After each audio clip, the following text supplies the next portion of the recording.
All right. So we're going to let people continue to come in from the lobby. Obviously, we're streaming to the lobby, so no one's going to miss anything during this. So we're so excited to have you here.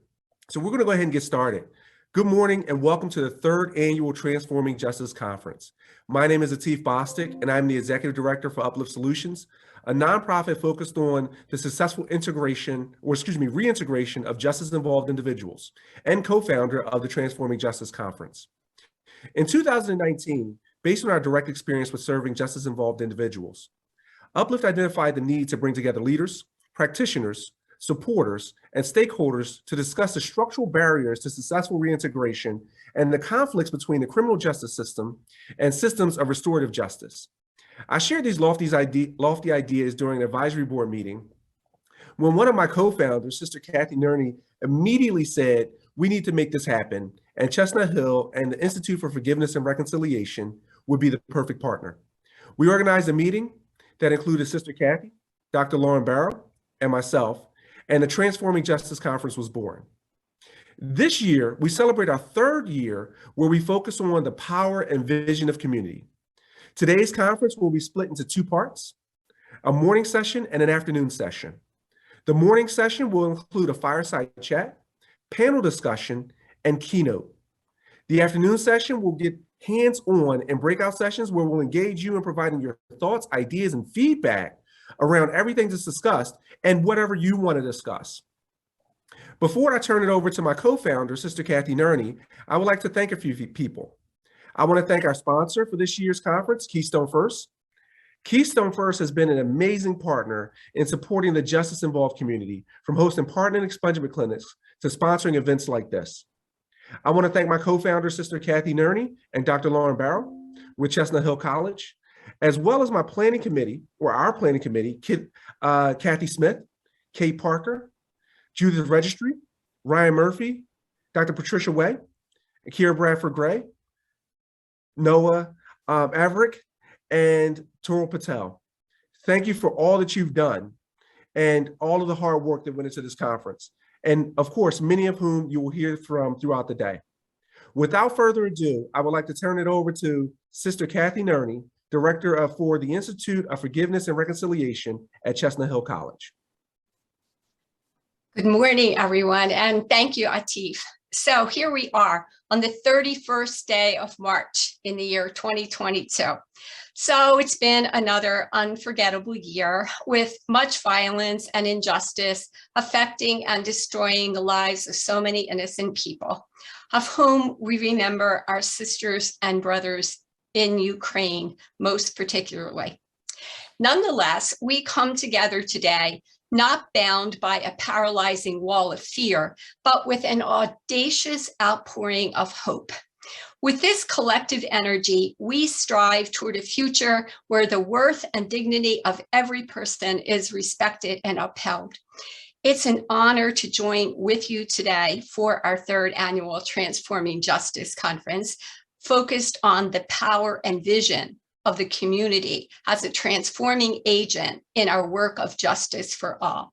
So as Atif said, my name is Kathy Nerney. I'm a sister of St. Joseph, a professor in the Religious Studies Department of Chestnut Hill College, where I serve as the director of our college's Institute for Forgiveness and Reconciliation. So just a moment to share something about our institute. So since its inception 14 years ago, our college's institute has worked to deepen and expand our commitment as a Catholic institution of higher learning to educate, advocate, and work together far beyond our college campus for a society where hatred and violence will not have the last word, but where the journey to forgive and reconcile will pave the way for healing and wholeness. As director of our institute, it has been my great privilege to work with others throughout our country and beyond to help restore and reclaim the humanity of every person and the one human community we share as an imperfect but beloved human family. So together, we stand firm in the conviction that there is another way. There is an alternative to divisions and condemnation, and together we seek to make this our common future. So as Mohandas Gandhi reminded us, forgiveness is not for the weak. Forgiveness is an attribute of the strong. My work has gifted me with the opportunity to meet some of the most courageous and inspiring people from various places, ethnic and racial backgrounds, diverse religious and social identities, from politicians and lawyers to police officers and prison wardens, from faith leaders to human rights advocates, from victims of violent crime to those who have taken responsibility for committing them. And those many different groups and individuals have strengthened my conviction that we share a common humanity, and our true work in life is to live out the oneness that we already are. So I want to acknowledge Atif Bostic, the executive director of Uplift Solutions, whom we all just met, as one of my greatest inspirations. So Atif's creative and empowering leadership skills, his gift of relationship building and strong connections, and his openness to ongoing learning and development have all contributed to shaping Uplift Solutions into an incredible agent for transforming justice. The many other speakers you'll have the chance to interact with today will likewise reflect that long list of committed social leaders. So our shared vision of a world at one incites and propels us, but it also demands perseverance and courage to bring that vision to reality. For this work of transforming justice, we come together today, and we stand on the shoulders of many others who have labored for diversity, equity, and inclusion over the years, that we might promote justice for all. We celebrate the equality that continues to see new light as women, and particularly women of color, step into new positions of leadership, secure on the shoulders of those who went before them, to quote our Vice President Kamala Harris. With her and with many others, we await the confirmation of the first woman and the first Black woman to serve on our United States Supreme Court, Ketanji Brown Jackson. So in honor of women's contribution to freedom and justice for all, I'd like to raise up this morning Ella Baker, who spent decades of her life working in our civil rights movement until her death in 1986. I'm struck by a quote of Ella's that I think resounds with the message we took away from our conference last year when we focused on systems change. A very significant component of that systems change will be our focus today, the power and vision of the community in affecting the kind of change we need to transform our justice system. So Ella Baker claimed that in order for poor and oppressed people to become part of a society that is meaningful, the systems under which we now exist have to be radically changed. And so Ella dedicated her life to systems change for the sake of the next generation. She saw the big picture and realized that human freedom has a goal that will take generations to carry to fruition. Her commitment to the young resonates with our work today, as juvenile justice takes center stage in our struggle to transform systems of injustice that far too often imprison young people in a past they cannot change, but who have all they need to become their truest selves with a little help from the kind of justice and equal opportunity that lifts them up to see and become who they can be for the sake of a better world for all of us. So the power of the community helping to bring about this change is so essential for us to know, to promote, and to celebrate. And this day will hold so much learning and opportunity for us all to learn what's already happening here in our city. So today we have chosen to live the conviction that until all are free, none of us is free.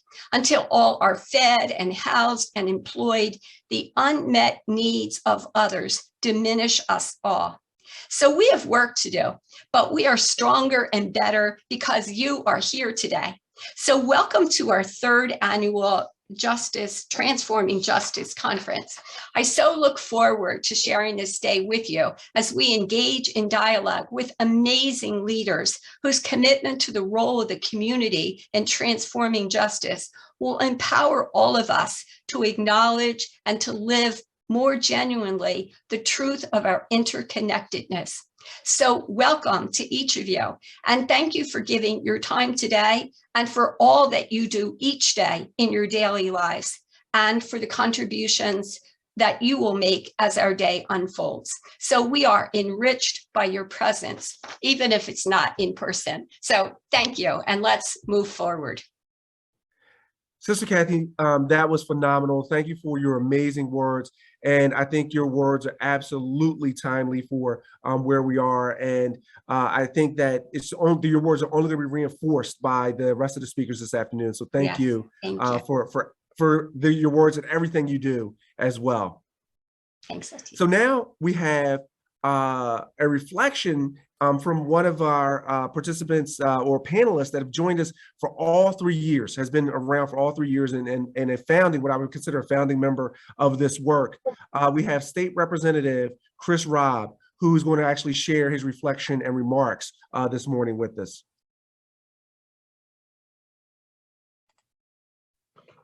Good morning. I am so glad to be back. I'm moved for so many reasons. And thank you, Sister Kathy, for your introduction, your wisdom, and your commitment to racial justice and to all the things. I get to claim you and the Order of St. Joseph and the Sisters because presently, at least until November, you are part of my legislative district. And Sugarloaf is one of the prized places in my district that I have experienced so many wonderful moments, not the least of which has been transforming justice. What I have learned, what I have processed, what I have shared has culminated in all the things that are most meaningful to me as a public servant and a legislator and a human being. I'm moved because there is a diversity of thought and lived experience, not just on this panel, but all the folks who make these moments happen, that allow us to envision and reimagine a society where justice is what is fueling everything. It is not a consequence of other things. It is not an afterthought. It is the thing. And that's something that I embrace because I don't experience that perspective in my work in the state legislature. Justice is only discussed by a majority of my colleagues when it is on the tail end of the Pledge of Allegiance. They focus on liberty, not on justice.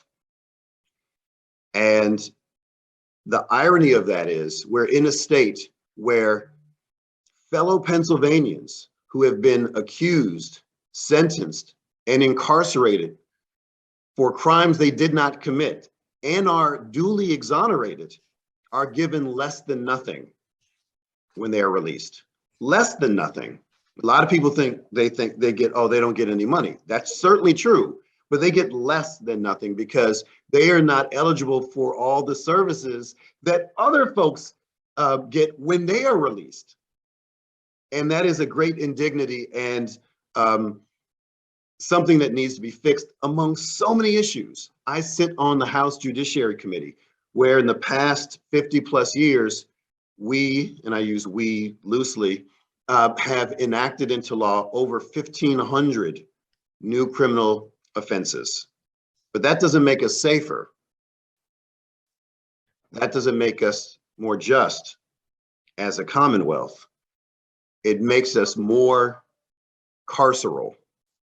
And never is that the solution to address the issues that confront us today.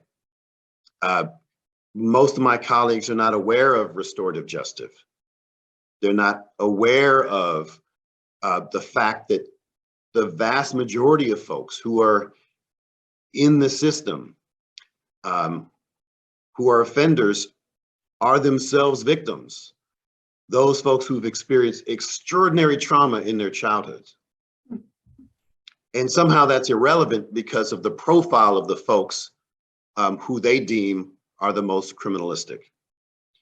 And that goes to a much deeper set of systems of oppression, including racism and misogyny, and so many things that together have fueled a legislature that has so punished our state in the worst ways. And as someone who represents Philadelphia, here in Northwest Philadelphia, we're the most incarcerating city and the most incarcerating country in the world. And we wag our fingers at other so-called uncivilized nations. And here we are. Our third largest expense in our annual state budget of roughly $40 billion is putting people in cages. And it took us a state Supreme Court decision to decide that it is inhumane and unconstitutional to lock up children for life without parole. That didn't even need to happen. That wasn't justice that overturned that precedent. It was essentially a form of restitution. Justice would have not been locking up children as adults in cages. That would have been justice. If we honored the humanity of all people, irrespective of the body they inhabit or the zip code in which they were raised. But that just shows the work that we have to do. But we have to have difficult conversations. We have to have informed conversations. We have to have conversations with people with different experiences. Most notably, people who are closest to the pain speak from their perspective and their expertise. And that's something also that is uncommon in the state legislature. But I'm not here just as someone who represents the 200th legislative district and the 65 souls I so lovingly serve. I'm here as a father of 2 Black boys. I'm here as the son of a Black man who was raised in Jim Crow, Kentucky during the Great Depression, who had to experience the indignities of being Black in a racist society where he felt he had no agency, where he was considered a suspect just walking on the street. And 40 years later, I had that same sensibility growing up in Chicago, where I feared the police, not because I'd done anything wrong, but I feared how they would process me and how they were trained to view me as a Black boy and a young Black man. And then 40 years later, I am a father of 2 teenagers in a very violent city. And I'm concerned about their well-being and all Black boys and girls and everyone. Because when we talk about public safety, too often we talk about, at least implicitly, protecting the sensibilities of the white population, frankly. Public safety has really been a proxy for how comfortable white people are in society. So I use the term community safety because irrespective of what community you are affiliated with or the community you are ascribed because of how people see you, you should feel no less safe than anyone else. And let's just be real. This event has happened in Chestnut Hill, a beautiful community that is very safe to most people. But even as the state legislator here, I sometimes worry that when I drive around that community slowly in my car, that I'm gonna get stopped saying, "What are you doing here?" And no one should have to feel that way. So irrespective of what community you claim or has been thrust upon you, you should feel as safe as the most privileged person in this society. So what does community safety look like? What does justice look like? What does rehabilitation look like? And how do we fund those things so that we build a sense of healing and belonging and shared prosperity? That's what I'm interested in. I'm not interested in playing around the edges. I'm not here in embracing buzzwords that sound good because that's what's happening in corporate media. I'm here because I've listened to people closest to the pain, many of whom are on this panel. I'm here because if we don't lean into this boldly, nothing will change. And the upside is, when we look back at all those previous social justice movements in this country and beyond, the people who have been on the front lines have been young people, women, and people of color. These are communities of struggle because they acknowledge that the communities that they're a part of are struggling against systemic issues that impact everyone, and it forms part of their identity, their social identity. If you don't realize there's a struggle afoot, then you may be part of the problem. This is a struggle that involves everyone, but particularly people closest to the pain. And we have to describe that pain, we have to diagnose it, and we have to find the best ways to heal ourselves and each other. Because unless and until we heal ourselves, we cannot grow stronger. And when we're strong and we work together, we are indomitable. And that's what gives me hope. That's what my faith is based on, because I descend from 16 great-great-grandparents who were born as far south as Mississippi, as far north as Manhattan, who were born into a society where slavery was the state law, and they all died free. And it didn't just happen, and it wasn't because of a stroke of a pen from Abraham Lincoln either. They liberated themselves with their allies, and that's what we must do in this moment. And that's why I'm here and so supportive of transforming justice. Atif, your leadership, your team, and all the stakeholders who make these moments matter so deeply. Thank you. Representative Robb, thank you very much. Thank you for continually answering the call, right? So, and it's without, a second goes by, I send you a note, and within a second, you're answering, and like I'm there, and you're fighting the fight. I mean, everything you described, when you look at your colleagues and the work that you're doing, and obviously what they recognize, see, and understand, they see the world very differently. Or don't understand it in the context that that we understand it.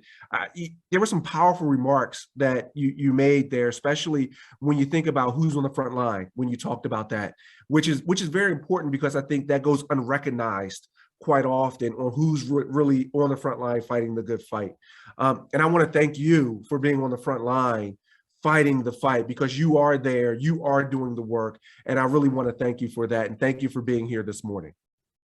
You're very welcome. Although I would like to make a small note, and that is, I see myself more on the sidelines. Coaches are on the sidelines. Cheerleaders are on the sidelines. Fans are on the sidelines. The folks who are on the front lines are some of these other folks on the panel. And we got frontline dads, right? We got Reuben. He's on the front line. He is a perfect example. And there's a place for people like me on the sidelines. It doesn't mean I'm any less valuable, but I serve a different role. And most people will not be on the front lines, but we have to honor and amplify the work of those people who are. So I just want to make that point. I have value, but it's not necessarily on the front lines. But nevertheless, we have a role to play, whatever that is, major, minor, visible, invisible, in front of the camera, behind the camera. Everyone needs to step up. And so I'm happy to be an advocate on the sidelines doing what I can.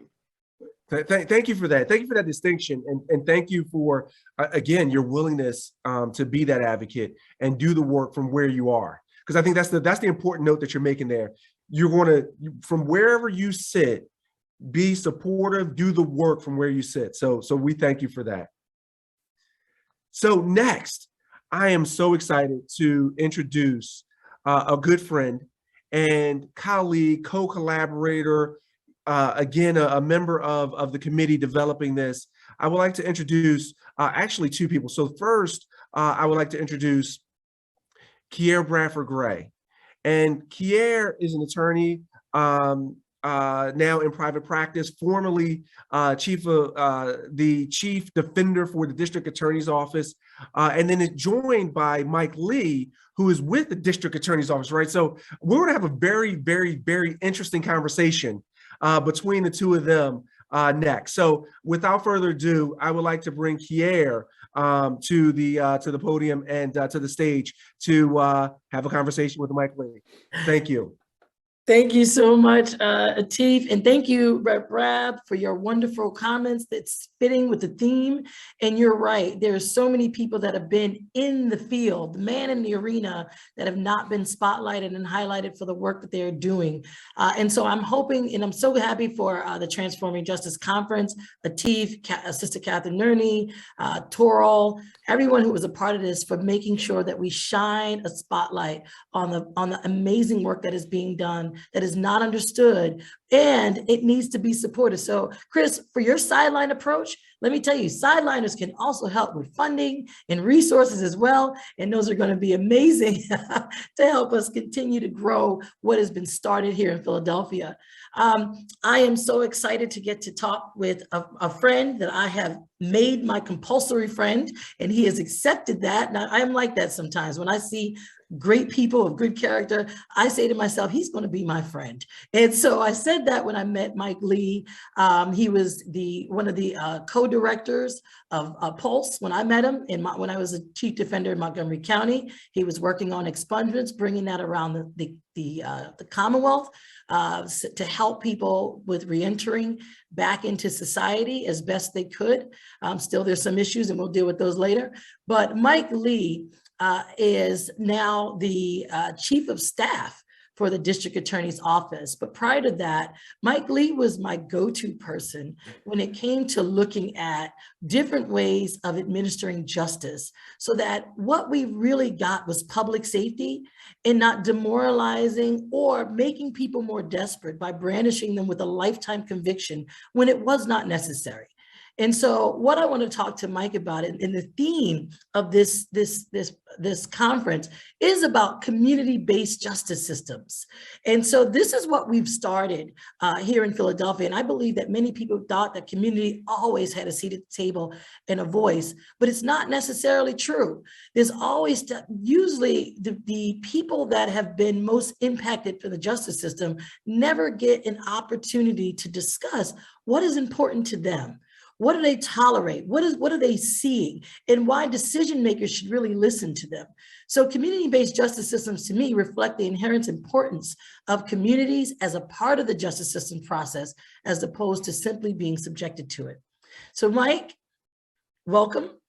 Thank you so much for agreeing to be interviewed by me. I will not cross-examine you, because you have been tremendous. Before I just start, I want to thank what you're doing over there at the district attorney's office. I know you don't get thank yous a lot, because there's a narrative that is going around that is kind of casting a bad light on reform. And I will say this: if it's reform at its purest form is making sure that we advance our justice system practices so that public safety is accessible for all communities, just like Robb said. So Mike, just to begin, can you describe your role in looking at alternatives to the justice system's basic practices, and how do you see community play a major part in some of the initiatives that your office was trying to implement? Well, thank you for having me, Kiera, and to all the other organizers, thank you for all your hard work and bringing such talent. And I'm really humbled to be part of this very important and ongoing conversation.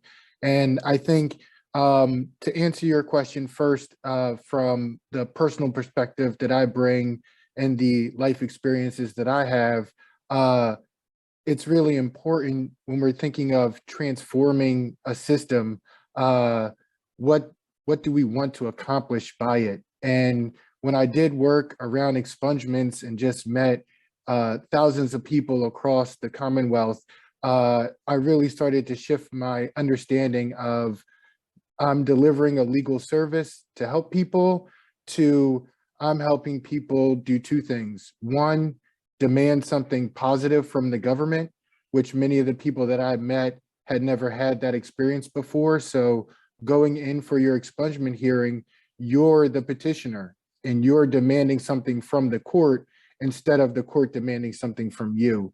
And it was a very powerful process that took me a while for it to click as to just like how empowering that moment can be, and really focusing on how do I share that with the community so that we can activate more demands from our government.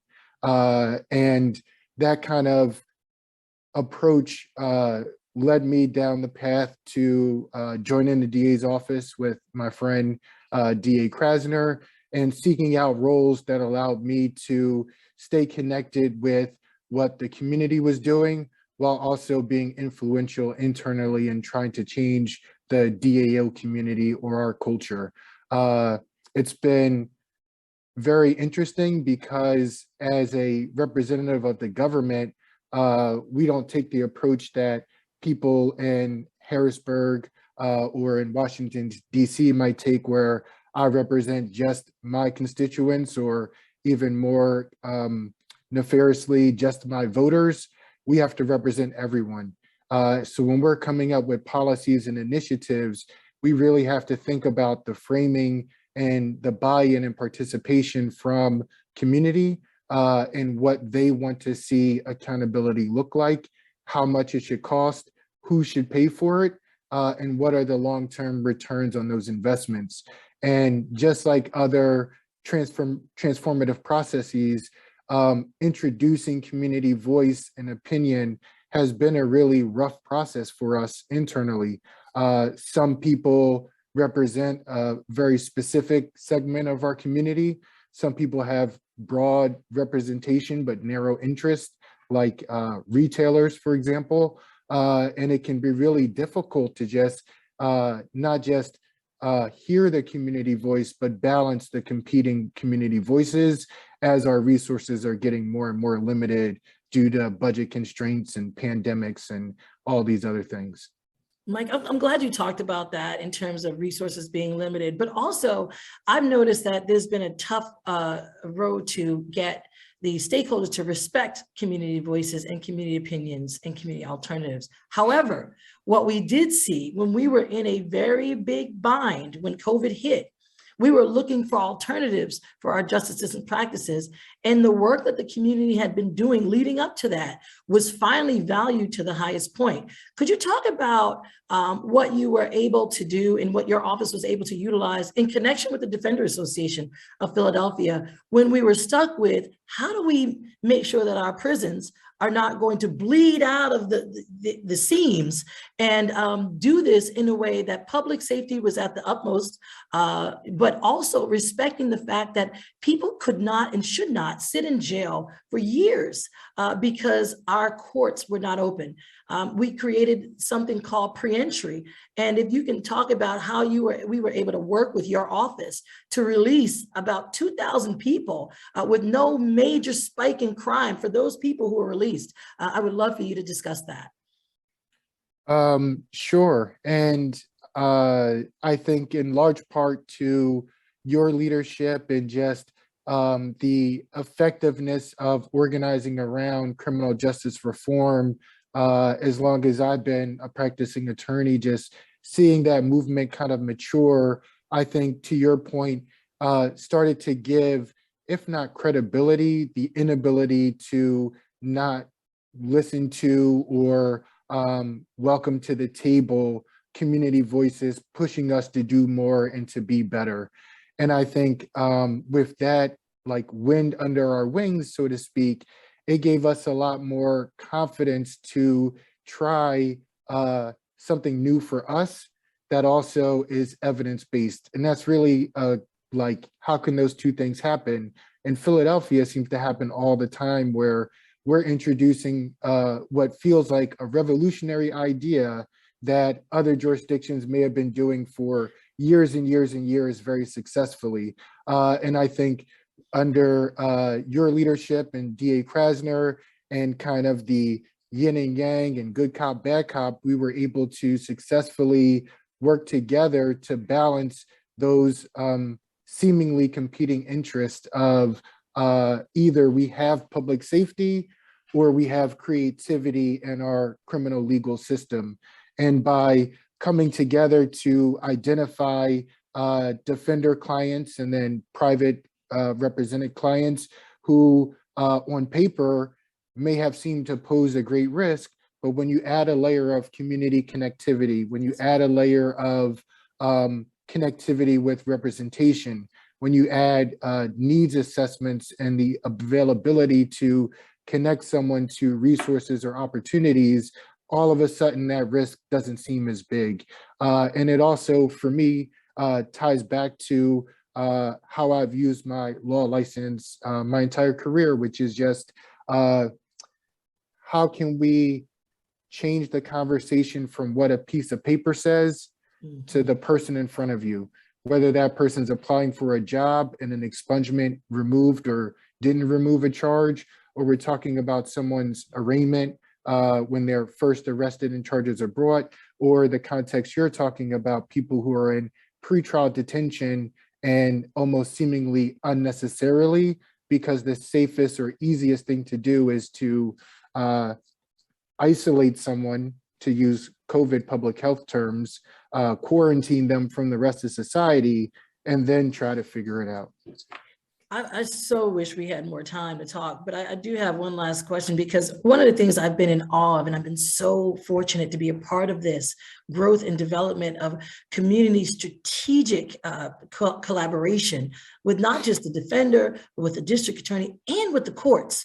I've seen them grow more and more in their ability to express what they want from decision makers, because remember, we're all making decisions on behalf of community, which is a very paternalistic and maternalistic thing when we don't include their voices and understanding of what it is they need from us.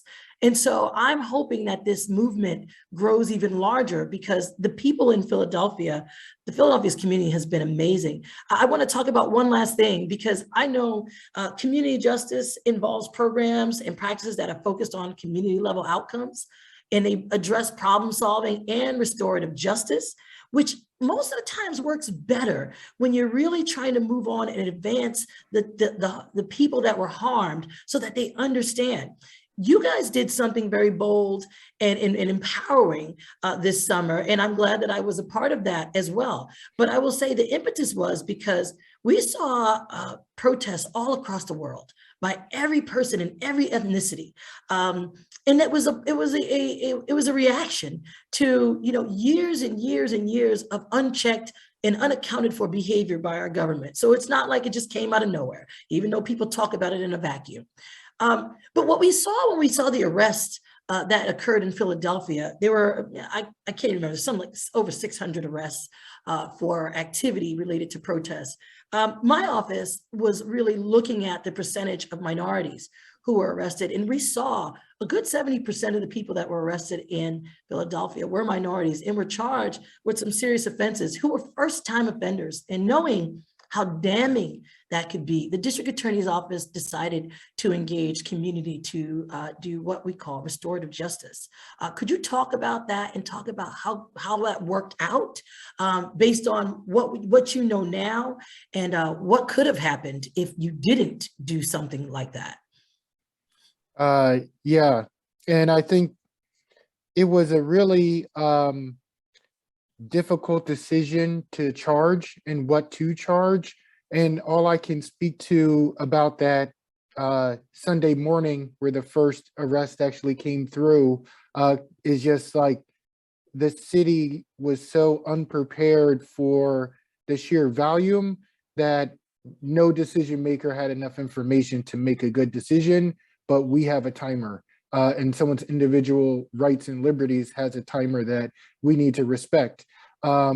So again, it was almost err on the side of we need to signal to everyone that while unaccountability from the government historically is really bad and not okay, we also can't necessarily have this large-scale unaccountability for community behavior. So by charging people, we tried to signal to everyone, both law enforcement and the public, whether they were participants or not, supporters or not, that we were going to take a fair, even-handed approach and then try to figure it out with our other stakeholders. So coming up with the restorative justice proposal was really exciting because it was really a community-based proposal that was presented in part to us and to the public defenders for our buy-in to give it quote unquote government legitimacy. But the community legitimacy, to your point, I think was already there. And it was a really lot of moving parts as we tried to build it on the go. But when it was all said and done, we were able to successfully divert hundreds of people out of the criminal legal system while also being able to filter people who were opportunistically taking advantage of the chaos in a much more organized or dangerous manner, albeit post-arrest and post-charge community intervention. It does, I think, lay a roadmap of possibilities of how community can be involved in resolving conflict as a way to provide accountability that doesn't require a judge, doesn't require defense or the prosecutor to be there. It's just a restorative justice facilitator, harmed people, and people who are taking accountability. And I think that it'll be really interesting to see the long-term outcomes of that process. I do know a lot more people are trained for restorative justice facilitation, which is what a wonderful outcome to have from a moment in time. Awesome. Mike, thank you so much for just your belief in community, your invitation of them to come into the systems process, and you're valuing their experience in their own neighborhoods and understanding how to resolve some of their own problems. I often say, you know, community has solutions that if we just listen, we'll understand that there are more alternatives than just the hammer and the nail. And we can also make sure that we're not unnecessarily tagging people with lifetime convictions that function like the Scarlet Letter A in Pennsylvania, because they're not easily able to escape those things. And as you always said, my friend, there are over 900 legislative acts that exclude people with criminal convictions from the qualities of life that they deserve. And so at some point, I hope we're able to look at that and see that long after someone has committed an offense or has created an action that we have deemed criminal, that we're still making them pay for that. And not only are they paying for that, society is paying for that. There's a lot of unleft or unfilled job opportunities by people who just can't fit them because they're legally excluded. So thank you for your vision. Thank you for your compulsory friendship. I say that all the time because you have some deniability, because I'm not going away, Mike. You are my friend. And I mean it. But you have been tremendous and over there at the district attorney's office. And I know they always say both sides need good people who have a balanced perspective. So thank you for your service, Mike, and keep doing what you're doing, man. I appreciate you. Thank you for the words of encouragement, and thank you for everyone's patience as we try to continue to grow and evolve as the prosecuting office for Philadelphia. And to Rep. Robb's point, safety feels different for everyone. Some people, a gun feels safe. Some people, a gun is the opposite of safe. Some people, police car feels safe. Some people, it's the opposite. So even with our best intentions to provide that general safety, we'll always know that personal safety will remain a personal choice impacted by your environment and your decisions. But thank you for all your work here at addressing the underlying stigmas and prejudice around how we use our criminal legal system, and good luck to Uplift Solutions for the rest of your wonderful conference. Great, thank you. Thank you, Kiera. Thank you, Mike. This was a phenomenal talk. I mean, I don't know about everyone else, but I got a tremendous amount out of this. Kiera, thank you for leading this discussion. Mike, thank you for being here. Thank you for the work that you're doing as well within this space, where it's just not about criminal justice, but it's about restorative justice.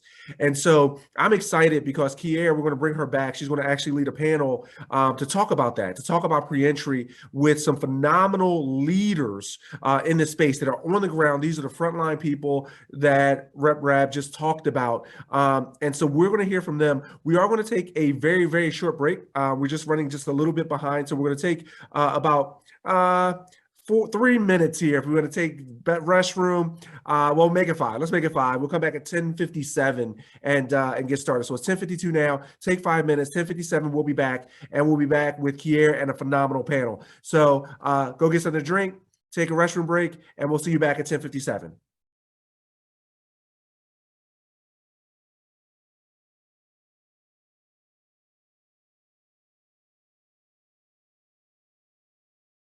Have a lunch break coming up soon, so you will have another break, but you don't want to miss a thing.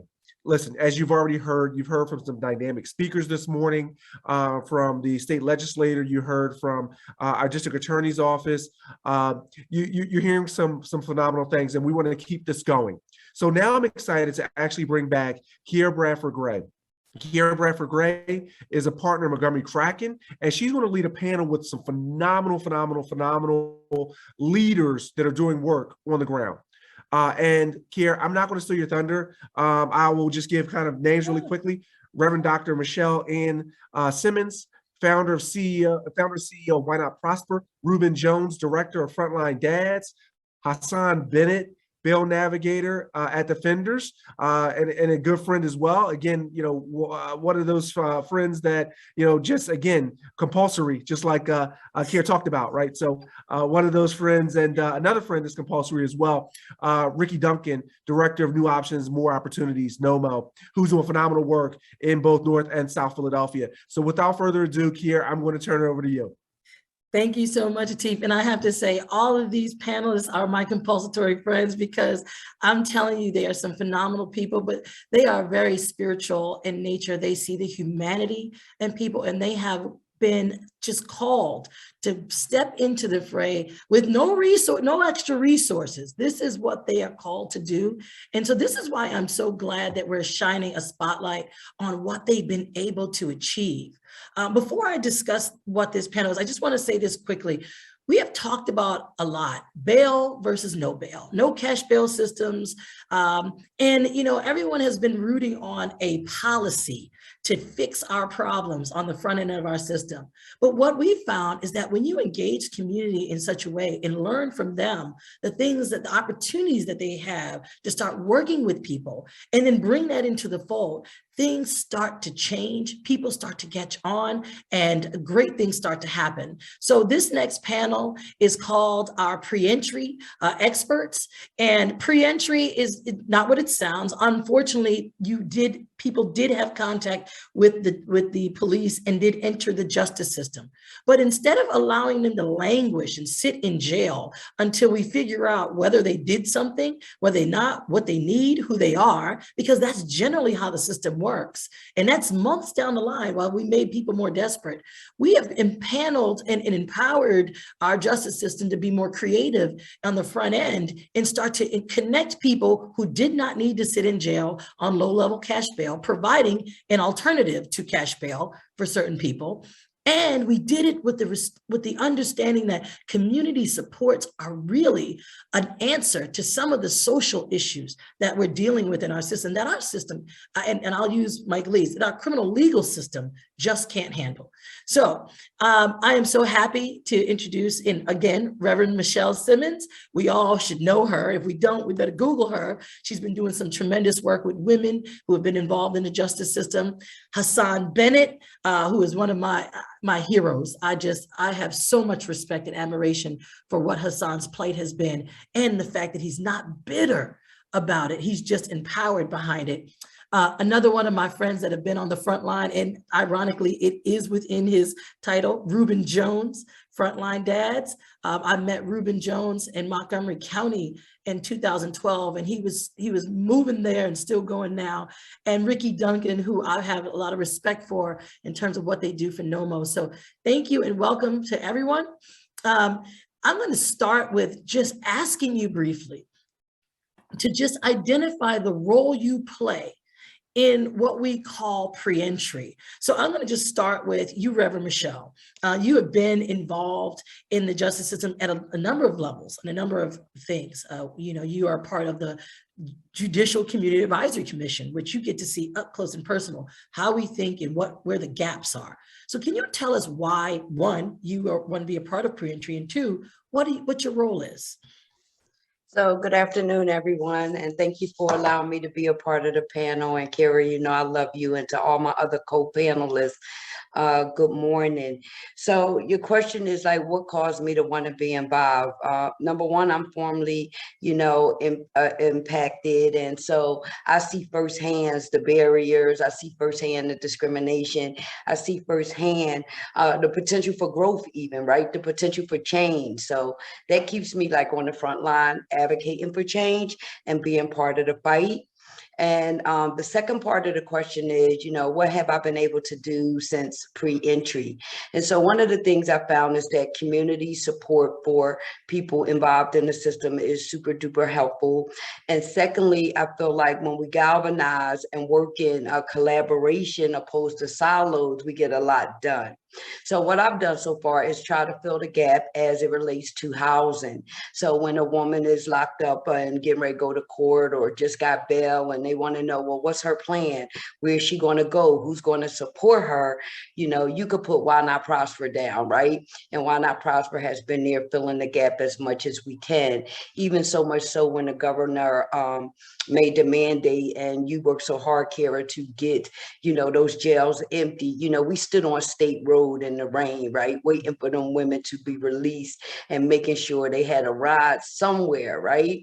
And so these have been some of the ways, I make sure they got their ID and birth certificate. These are really ground level things that people think that everybody got, but for this population, sometimes it's really, really hard for them to get the things they need even to get started.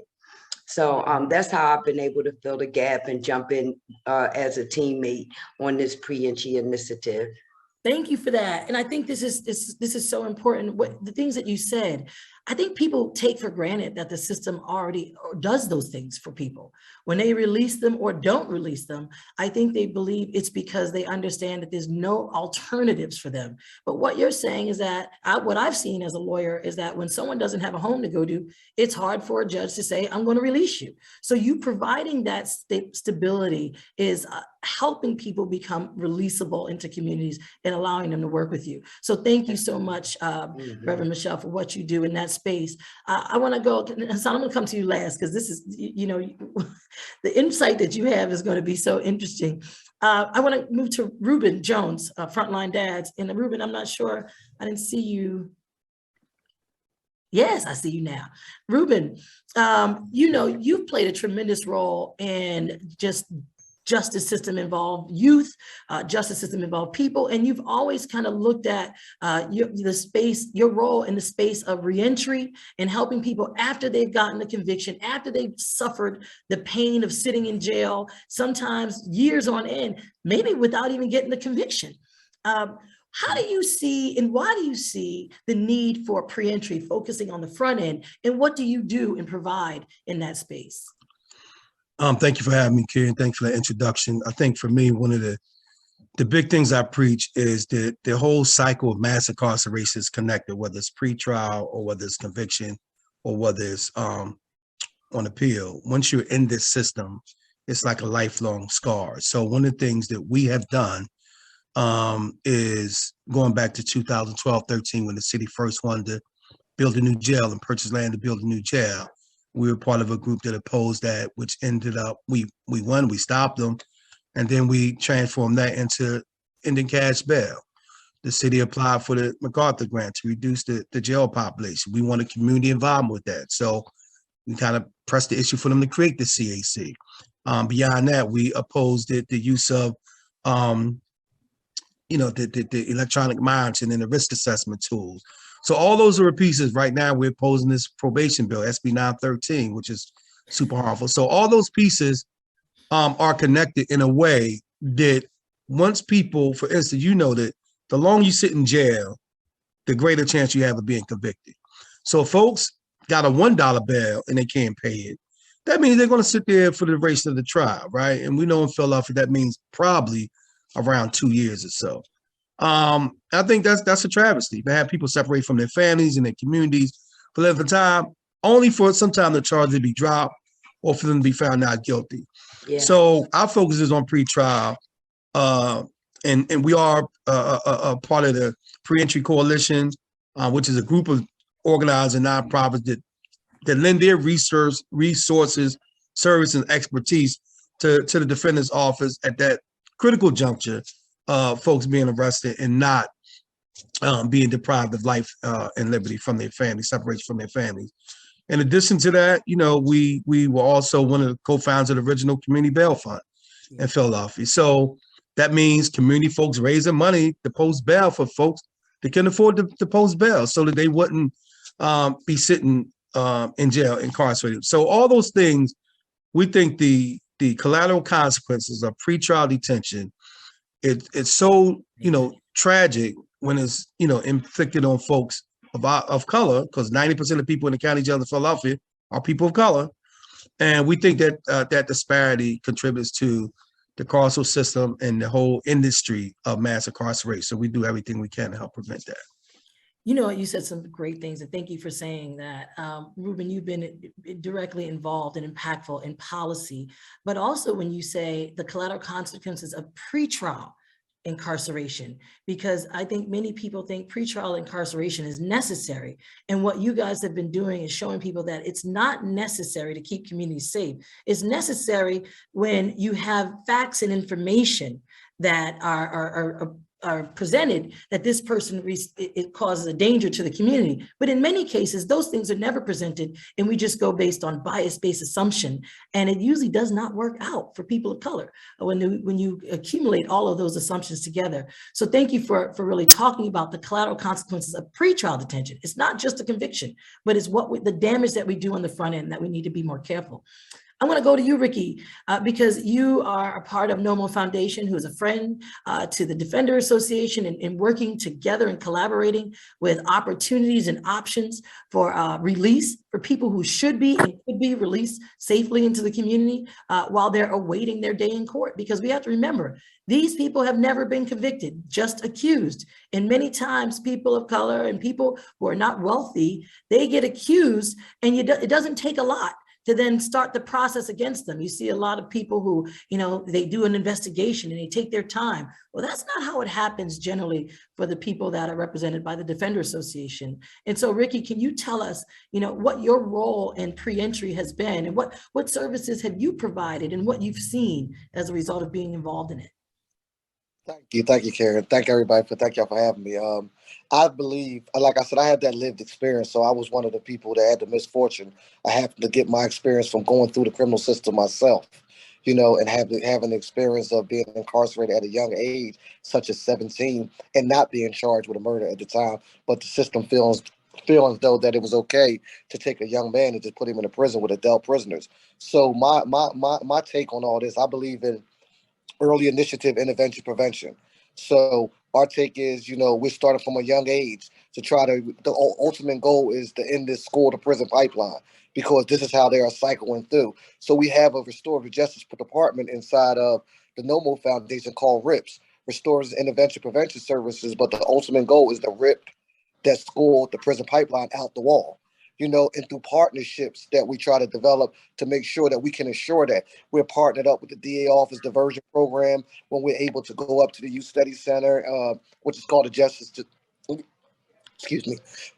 Juvenile Justice Center now.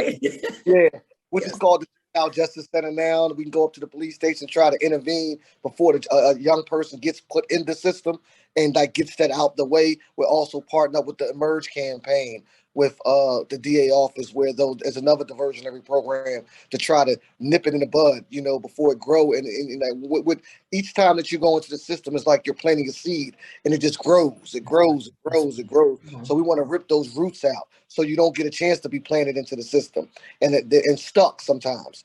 And becomes like a wildfire. So we're also partnered up with great organizations like the Moral Arts, Restorative Justice Department, the Guild program, where we're taking young people and giving them earn and learn wages, whereas though we're trying to get them cognitive thinking, changing their way of thinking to the point that they're seeing it from a different perspective and just showing them a new way of life. Because I believe that the hardest thing to hit Philadelphia never was COVID. It was generational curse. It was, so our ultimate goal is to try to eliminate that and not reinvent the wheel, but help recreate the wheel. So that's our perspective on that. And again, we're trying to start from a young age, serving young people from the age of 11 to 26. Yeah, Ricky, thank you so much for saying that. And I'm sorry, I'm providing commentary in between, but this stuff is so powerful, and it really, really speaks volumes to the things that need to happen in our system. We need to limit the imprint of the system on some of our children, because there are so many better alternatives that people in the community can put hands on them, understand them, and redirect their behaviors, redirect their understanding of who they should be and how they should be good citizens in our communities that are so better served than what we see in the justice system's practices. And so when we at the Defender Association, we looked, and most of the kids in our system were Black and brown kids. I shouldn't say most, all of the youth in our system were Black and brown kids. And unfortunately, they didn't get the alternative to go, to a therapist or go to the synagogue or go to somewhere to deal with the troublesome behavior. They got the justice route, which stigmatizes them. So I'm glad you guys are stepping in. Now, coming full circle, and I think Reuben Jones said something that when you're incarcerated, you're more than likely to be found guilty. What I've seen is that when people are incarcerated, especially for things that they may not feel like they didn't commit, and they may be looking at how much exposure they have to be sitting in this jail for long lengths of time, they are more inclined to plead guilty. And now we have a person here that felt the pressure of pleading guilty, that was not given an opportunity to be bailed, despite everything in his background saying he was not a dangerous person, and these charges may not be accurately placed against him, but he stood his ground for years. And I had the honor of working with him. And Hassan Bennett, one, can you just tell us what you do in this space, as in this pre-entry space, but also why it was so important for you to do this, knowing what you did and what you dealt with the system? You're muted. That's the line of the century. You're still muted. Oh, there you go. I'm a client advocate and bail navigator for the Defenders Association of Philadelphia. So in being a client advocate and bail navigator, after the person is arrested, with all the pressure and all the anxiety from initial arrest, he goes and sees the magistrate judge. Once he sees the magistrate judge, if the magistrate judge doesn't release him, or if he can't afford bail, he is then placed under pretrial incarceration. It is my job to connect with that client. It is my obligation, I reply. It's my obligation to connect with that client, inform that client of his basic rights, inform that client of where he's going as far as the system, the process of the criminal justice system is, and connect with that client in a way to where he can open up with me.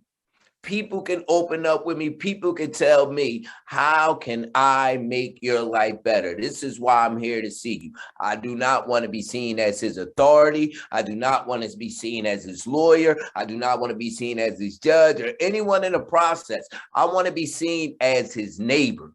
I want to be seen as the same guy. He will walk down the street and look for advice, because that's what I'm there for. I'm there to connect that client to organizations, such as the beautiful organizations that are on this panel right now, and they're on in this Zoom with us. I want to connect them to whatever organization is available to improve his life, because I find when we improve his life, then he improves the community as well.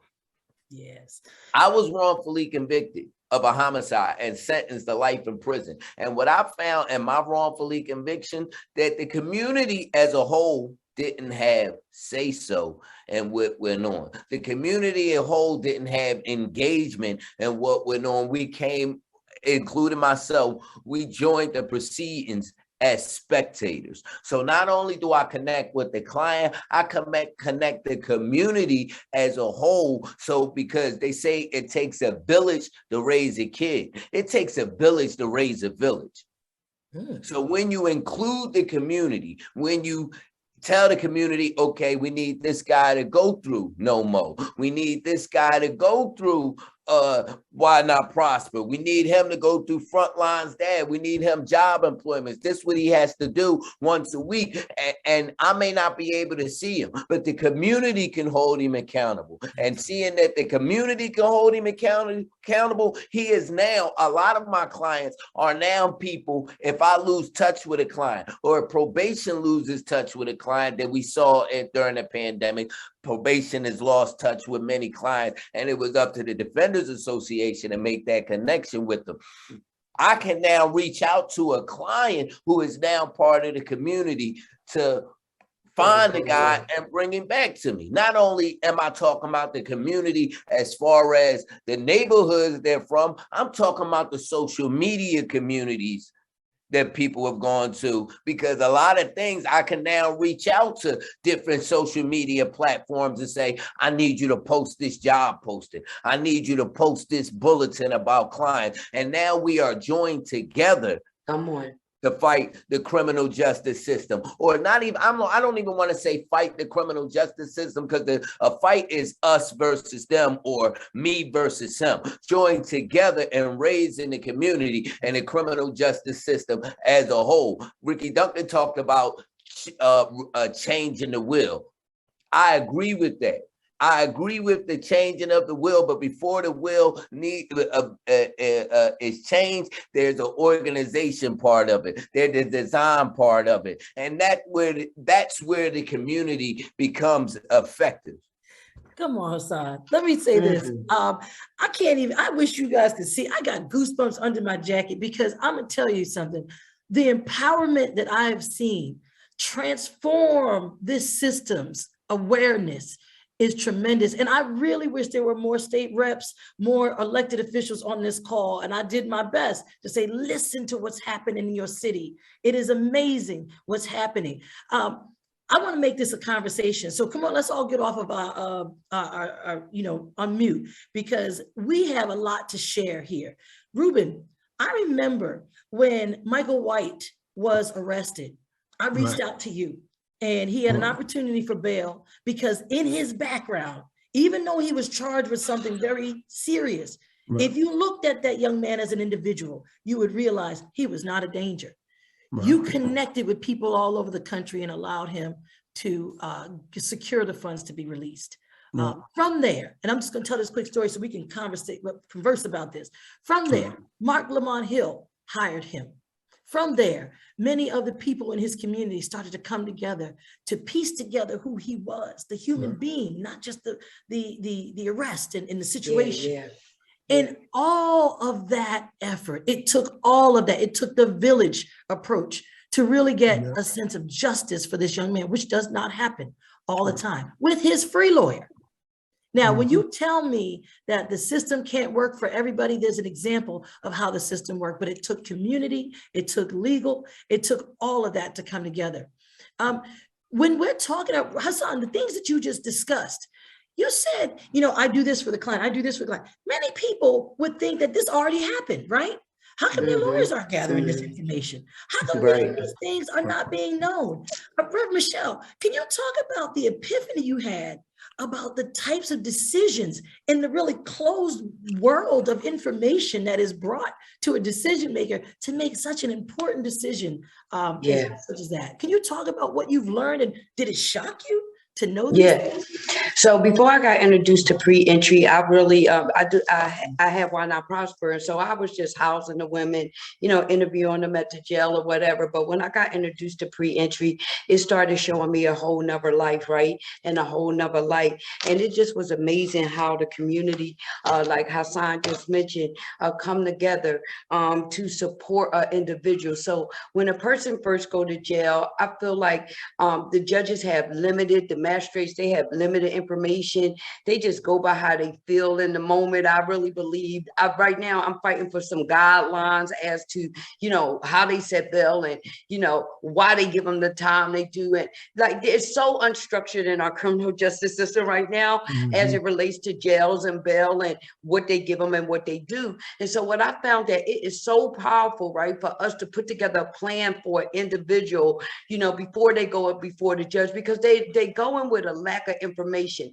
I'll give you an example. I went down to early bail reviews last year, before COVID kicked off really good. And I sat there and watched the system and how they give people bail and how, they give make a decision if they're going to lower the bail. And the judges just didn't have any information. He was like, well, I don't know where they're going to live at. And, so it was Judge Pittman, and he was trying to call people and get people to say, well, where you going to live at and where you going to work at. So, all judges don't do that. They just hit the gavel and that's it and that's all. But I found that when we rally around the individual and we show the judges the human side of them, like the cases you mentioned, it weighs very differently in the courtroom for a judge. I feel like a piece of them want to kind of let them out sometime, but they be locked in fear and they be scared, just like right now. And it's on the table as we speak. A young lady got arrested for homicide, had a $250,000 bail. And before she could get an EBR, she bailed out. Wait, before we use acronyms, because everybody don't know our acronyms, EBR. EBR stands for Early Bail Review. So within the last month, a young lady was charged with a murder, a homicide, for allegedly pushing somebody down the steps, okay? And so she got a $250,000 bail. Before she got to the EBR, she bailed out. So now they want to make a clause that says everybody that get locked up for homicide do not get an opportunity to go home. And that's a lack of information that them judges have. So I felt like right away at the CAC that, hey, we need to talk about this. They need not make that across the board, because that lady sounded like she might have pushed somebody that was beating her, okay? And it just shouldn't be that way. But back to your point about how the community can support a person that's getting ready to go for bail or go for trial is paramount, right? It is absolutely paramount. And I didn't know all of these steps that a person go through and taking the timelines that supposed to be granted, like the arraignment, the preliminary, all of this is new information. And so I'm so grateful to be part of pre-entry, and anytime I could be part of someone's plan to get home and get out of jail, Why Not Prosper and the team and all other community partners, like, we really support this initiative. It's brilliant in my eyes, right? It's really brilliant because they don't have the information that they need, and they scared of their job or their seat, and they just do something out of impulse. But when that plan is in front of their desk, it makes much, much difference. And thank you, Hassan, so much for being the one that put that plan together and call us and galvanize with us to make it happen. So yeah, that's my take on pre-entry, before and after, and how it's being super duper supported. Thank you for that. Anybody, and you're right, fear makes policies all the time. When you're afraid, that becomes the policy. Reuben or Ricky, do you have anything to add in terms of what you realized that the system could not handle, that you were able to say, I can fill this gap and it'll work out better? Yeah, for me, there's a lot of, go ahead. No, go ahead, Reuben, go ahead. Just really quick, you mentioned Michael White. I think that's the textbook case of community supporting a person. And actually, in my opinion, and you know this, not that, whatever, but you represented him, right? So you had a 5-year attorney, and you and I talked that you know, and you said it meant so much to you because you could see your son. He could be your son. I have 2 young sons. In addition to just believing fundamentally that it was wrong, right, for them to, in my opinion, railroad this young man the way they tried to do it. But it was a prime example of how the community can stand up at many different levels. Some people who weren't even involved with criminal justice or pretrial or any of those things stepped up. He was involved with PYPM. That community stepped up. You mentioned Mark Lamont Hill. He stepped up. You had all these folks who were attending the trial just to give that moral support.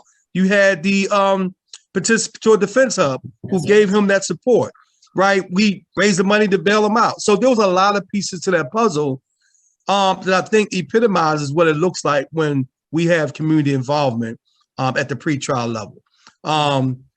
The second thing I'll do is say that we had also during the pandemic when there was challenges with getting people out of jail.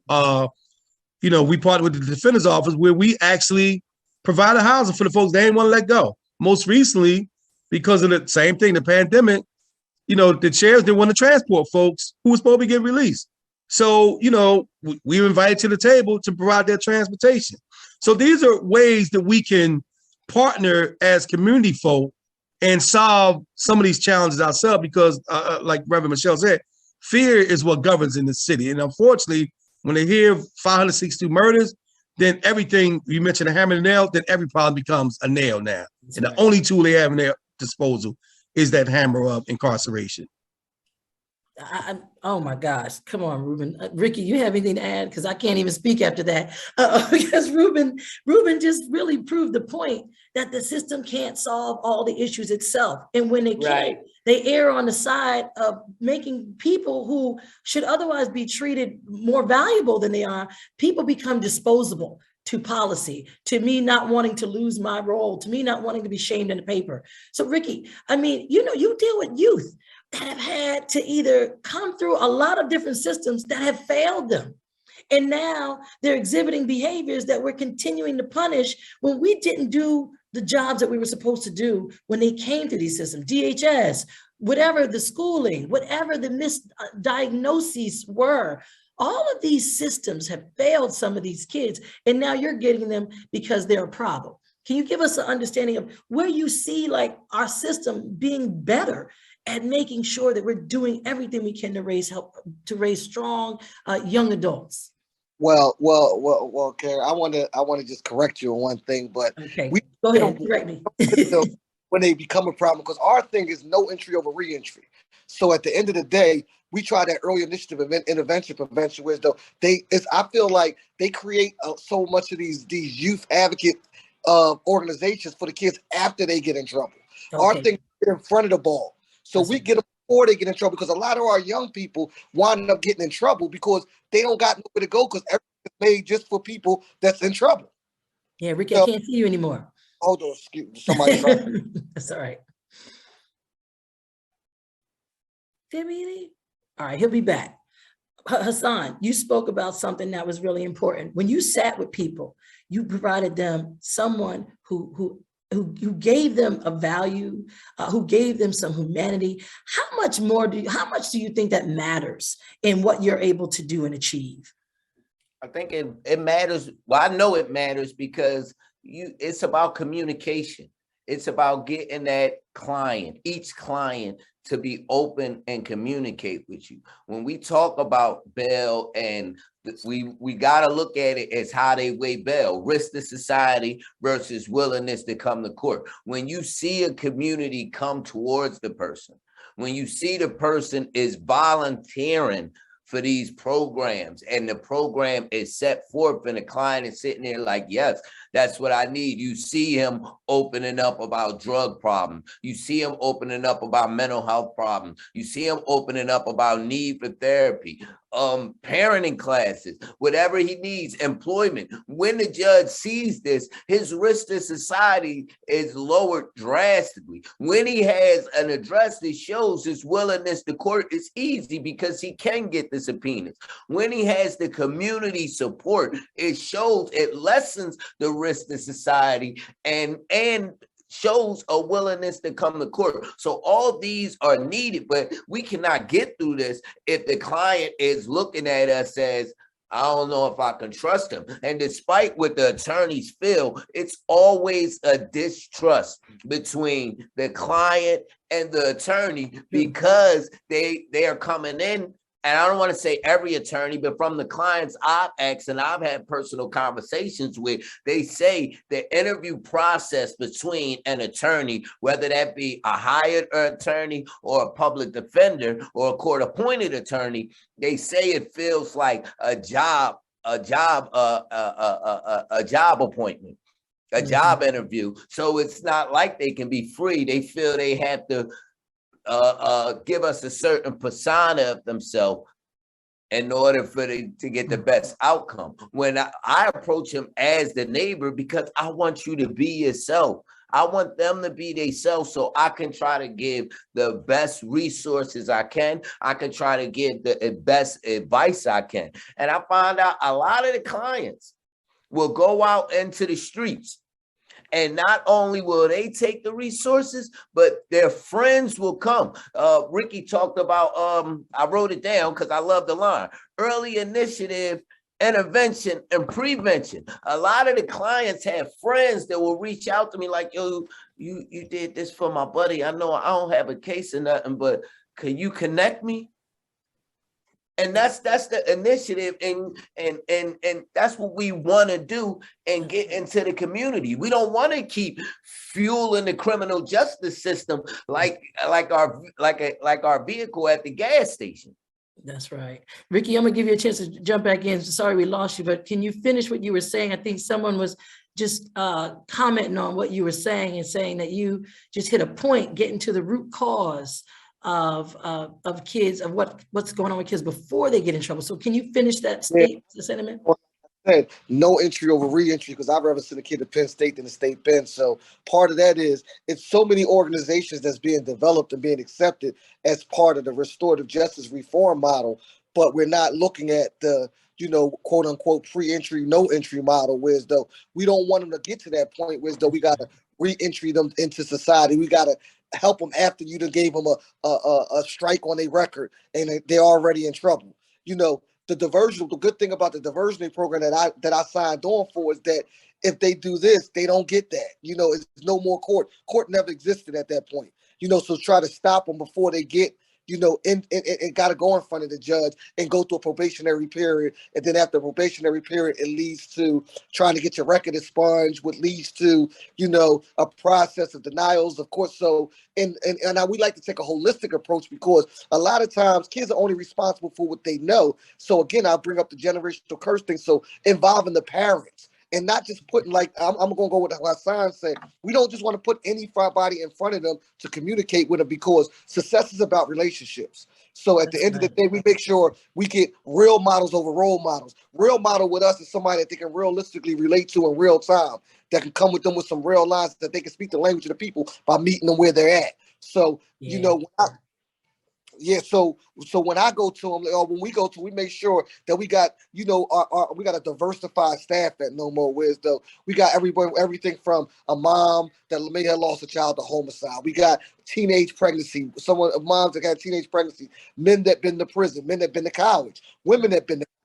So, so when you come in the building, you feel comfortable. Just like Hassan just said, you don't want to feel like you're I don't want you to feel like you're in a program. I want you to feel like you're home. Yes. I want you to feel like you're amongst family. Our wraparound services, putting our arms around you, give you that hug and welcome you in the fold of what we got going on. So can I say this? Everything that you guys are talking about is something that's so simple, but so overlooked.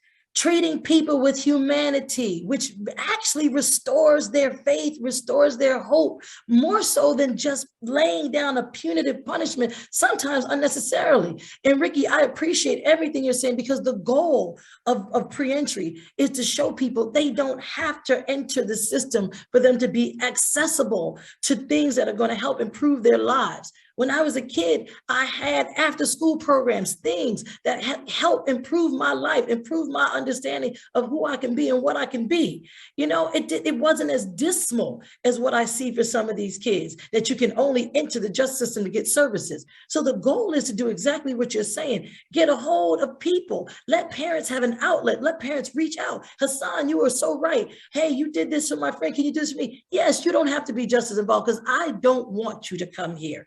I know what it means for my communities to have you arrest free. I know what it means to have you to be able to be that next CEO, that next vice president. Because one conviction will disallow you from doing that. So we cannot cut off our kids' opportunities. But when I say this, you know, Ricky, there's a lot of kids that we saw come in this system who were in the child welfare systems, who were in, you know, school counseling. And those systems, whatever was happening, didn't work. It didn't work. They didn't pull all those people together that you were talking about, the parents, the family, and the village. And you guys are that village that makes a difference. And people think it's just a feel-good thing. It's a difference. I can't wait till we see the stats and the understanding of how people fared out when they went through pre-entry. They got connected with you, and now they are living back in that community, arrest-free, more empowered than ever, but also knowledgeable about what's in their area. We don't have a lot of time, so I want to give you guys a space to talk about what you hope for the future. Each one of you collectively can go what you hope for the future for criminal justice reform and community engagement, because I really hope that some people go to their state reps, go to their elected officials and say, look, these folks are doing this by a string and a nail, and they really need your support, because this is working. This is keeping people away from getting involved in more violent crime. So if we want to keep crime down, we need to be making sure we're supporting this. So Reverend Michelle, then whoever else, I'll just give you a couple minutes to just talk about what you hope to see in the future. Thank you. And what I would love to see in the future is a more community. We talked about, yes, dealing with them before they get in trouble, right? And doing that intervention prevention. We talked about pre-entry, right? Just being supportive to them as they, have touched the system now. And then we know about re-entry after, they coming home. But I would love to see a more community-driven model if they have to touch the system, opposed to the judges touching them. Why can't we have community court? Why we can't have the community stepping up and responding to our kids? I think, our city take ownership for our kids and give them a court, just like the response network, opposed to the police showing up, then the community show up. I would love to see that on a very deep level. And then that way they never touch judges, they never touch things of that nature. So that's my hope and prayer as it relates to transformation for the city of Philadelphia. Thank you, Reverend Michelle. Anybody next, Hassan? I would. I agree. I would like to see a community court in each neighborhood. I don't want to just have a community court in the center, or it's about 3 sections. It's about 3 sections in West Philadelphia. I'd like to see a community court in each section. I'd like to see throughout the city community court. I would also like to see us actually gear the kids, prepare the kids for what, prepare the young adults, the 18 to 30, where they say 88.6% of the arrests last year was from African Americans. I would like, and a majority of that, more than about 60% of that, was from the people from 18 to 30. I would like to see we engage them in the local politics. I would like to see we develop programs where they can become committee members or on a lower politic level and run the polls or whatever. I would like to see them more engaged with the system than being victims of the system, than being inside the system. That's right. Thank you, Hassan. And somebody wants your information. I just gave them your Defender email. If you have any other information you can share, can you please share that? Reuben, I want to get to you next because we don't have too much time left. So I want to get to you next. I'll just keep it simple, more community investment. A lot of these communities been neglected for a long time. everything from housing to education to employment, to services. So we can't keep like putting lipstick on pigs and calling it Sunday dinner, right? At the end of the day, we got to make a real investment in this community and make sure the children particularly are able to thrive so we can prevent that allure of the, the shiny stuff, which leads them down that path to being involved in the criminal justice system. Thank you for that, because they need more positive. Oh, did we lose Ricky again? Well, I hope Ricky comes back. I just want to talk about the chats. There's someone, Ricky, we got you. Ricky, if you come back on, just jump right in. Lewis said that they started a community advocate project with their local police responding at crisis response case management. Thank you for that, Ricky. I'm glad that you guys are doing things that are different, that are shifting the narrative that we have to bring everybody through a certain process. Ricky, I want to give you an opportunity to talk about what you'd like to see before we close. I'm a concur with Reuben, and don't say too much because I think everyone said enough. And it's that unification spoken word that I want it to be, whereas though when we're speaking on pre-entry, re-entry, reform, restorative justice, it's one voice. Let's chat and choose more actions over attention. Let's get together as a unified hand and come together as a family. Like I said, family always is by the love of the work, by the love of the people. So coming together and more partnerships and community functions to get the word out and being a part of our people, like not just having these webinars, but getting out on these corners, getting out in these community centers and spreading the word and letting them know what's going on, because the people that we serve, to be honest with you, they're not watching these webinars. The people that we're serving, we got to meet them where they're at. That's so true. Let's get more, let's put more boots to the grounds, more foot action. Well, I'm glad you said that. And I hope everyone on here sees the star power that exists already in our communities.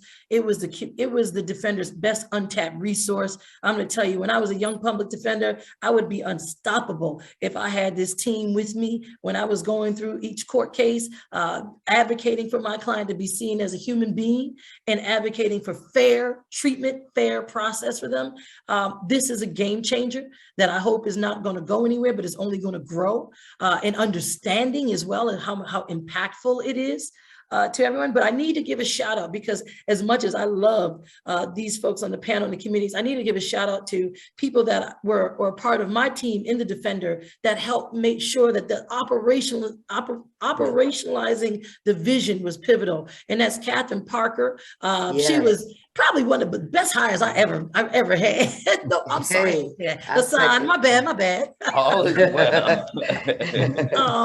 And Kavita Goyal, who was hired to be the community liaison. When institutions that are supposed to provide service to the community do not invite the community in to be a part of that understanding, you're not going to get it all the way right. So come on, we need leaders to not be paternalistic about what they should be doing for people, but be informative and know that power is infinite when you share it with people to move and advance an objective. And so I am so happy that I had an opportunity to be a part of this. I hope that I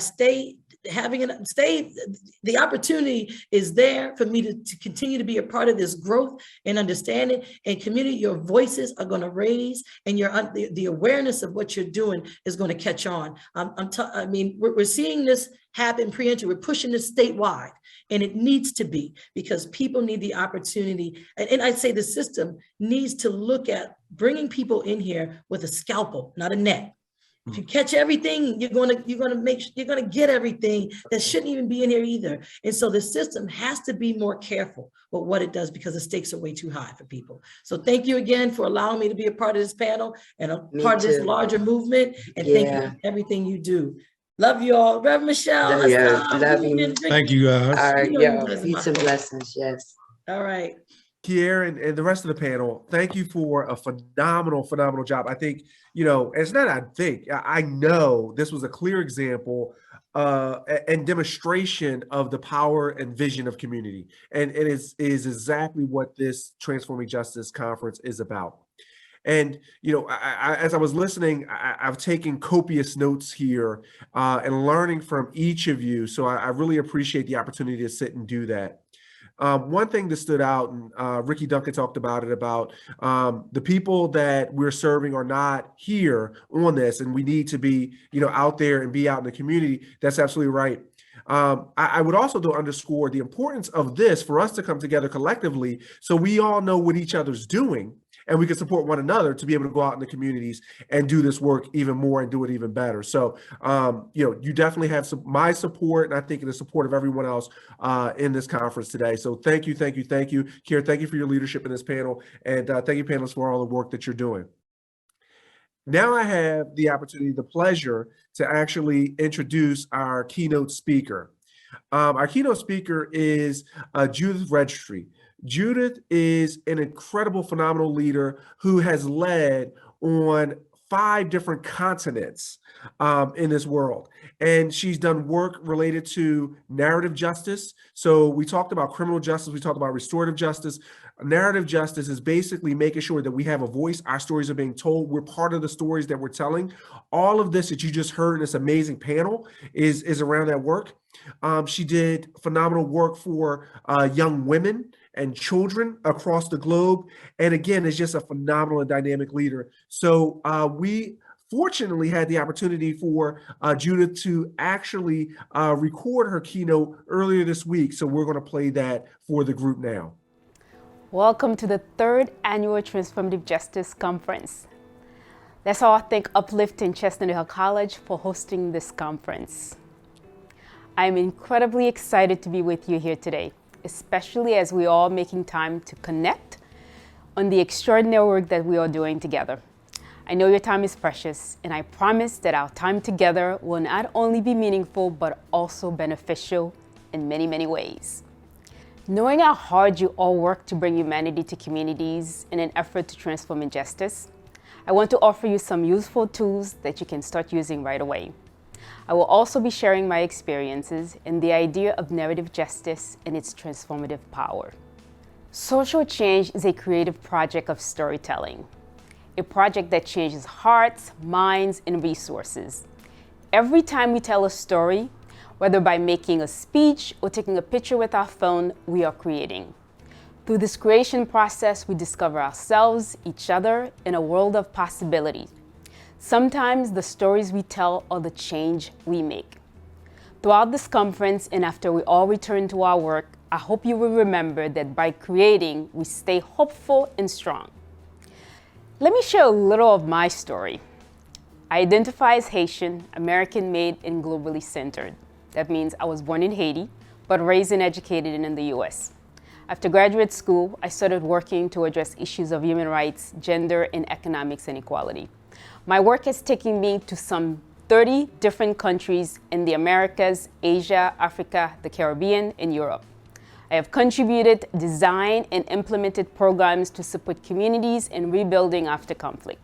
I have also advocated for policy changes and resource allocation to support those efforts. My experiences enhance my understanding of the linkages between narratives and perceptions and between risk and opportunities, as well as the difference between change and progress. Today, I will be discussing 3 general points before offering some suggestions for transformative justice into a system of new narratives that values human dignity and progress. I encourage you to consider these suggestions in both your work and personal lives. First, through my professional and personal experiences, I have come to appreciate the social economic problems are sustained through a set of languages or a system of what I call narratives. We must remember that stories or beliefs guide our behaviors and actions, which ultimately shape who we are and what we believe to be our place in the world. Take a moment and think about the stories you were told when you were growing up to make you behave better, or the stories you tell your kids so they can behave differently. Think about the power of those stories and the long-lasting effect. We use stories to change people's lives. Narratives are fundamental to the human experience. They are an essential part of how we think, feel, remember, imagine, and relate. The transformative power of narrative is truly profound.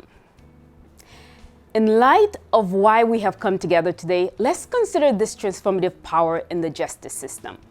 What kind of narratives are operating in the judicial process? What is the significance of narratives in the legal system? What kind of narratives are most effective in the courtroom? How do narratives influence decision-making process with judges, jurors, and the officers of the court? What characterizes the court's own narratives and judgments and judicial opinions? How do narratives shape news reports about criminal cases, as well as about the people and communities involved in those cases? Now, think about what you would like to change about these narratives to transform justice. No matter how we define justice, narrative shapes our belief about who is worthy of justice and who is not. This power of narrative is particularly evident when looking at the data related to Black youth. According to 2017 data, youth of color account for 28% of the US population, but represent 67% of those founded in residential placement. Imagine that. We see time and time again when the court treats Black youth more harshly than white kids for the same incident. Why? The judicial system see white youth as having a future ahead of them. They have potential that needs to be nurtured. Meanwhile, the same youth system see Black and brown youth as needing a firm, harsh hand to keep them corrected. This is the work of narrative perception. As we're working to change system, we must recognize and understand the narratives that have contributed to the status quo. How are these narratives impeding our efforts? Second, I urge you to take stock of the words we use to secure resources for the work, especially in the justice and human rights space. Take the example of fundraising in nonprofit community in which most of us, like myself, are operating in. Consider the terms used to describe the people and communities with whom we are working and whom we seek to serve. How often do you see terms described using terms like the most vulnerable, disadvantaged, broken down, marginalized, juvenile delinquent or risk youth, single motherhood? What do these terms have in common? They define people by the circumstances of injustice. We are not circumstances or our mistakes or the failures of our society. Now take a moment to consider, what would happen if we shift the language instead of saying the most vulnerable? How would the narrative change if we said the most promising? Instead of the most disadvantaged, how about the most worthy?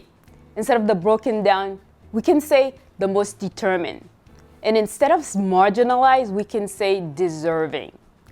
Think about powerful narratives created by eliminating phrases like juvenile delinquent and at-risk youth, and instead using dreamers and youth with aspirations. Instead of referencing single mother households, how about talking about loving mother households? Would the system change? Would the decision change? I bet they would. We all want to make a world a better place. We need to define aspirations of justice, not the desperation of injustice. We need to define our work and use language that paints the picture of what we want to build for, to reinforce a vision of possibility, the vision of justice and human dignity. There is no need for us to dramatize the injustice of defining people according to the circumstances of injustice.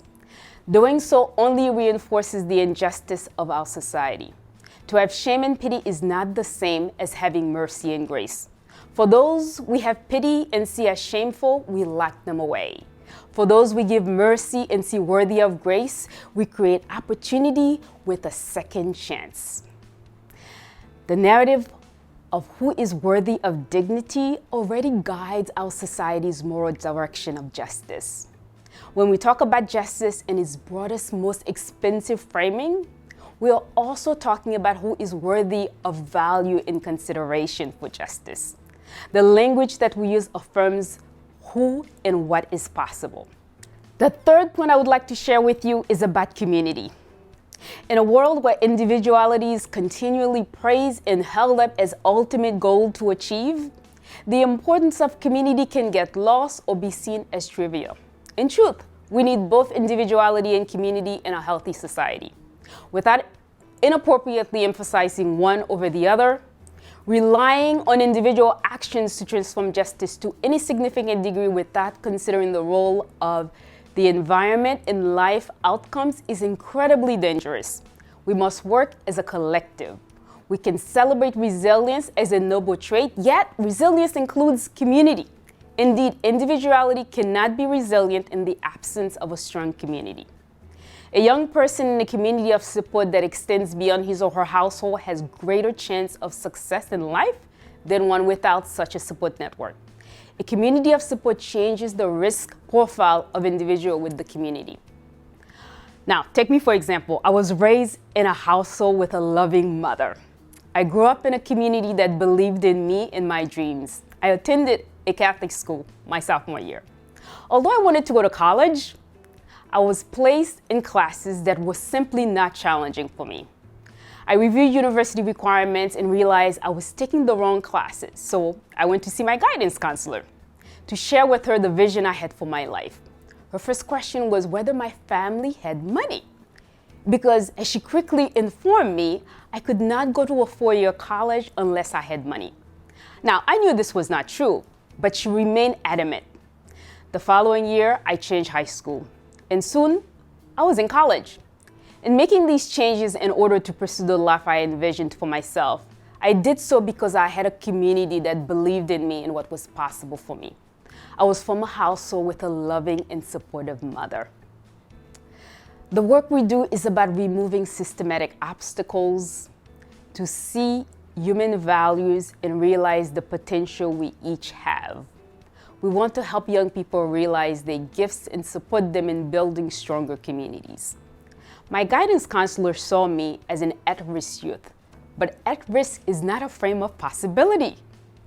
My community saw me as a student with aspirations, which gave me the power to create the life I wanted that I have today. The current narrative is failing us in achieving our vision of community. We must change the narratives about people in communities to unleash real progress throughout society.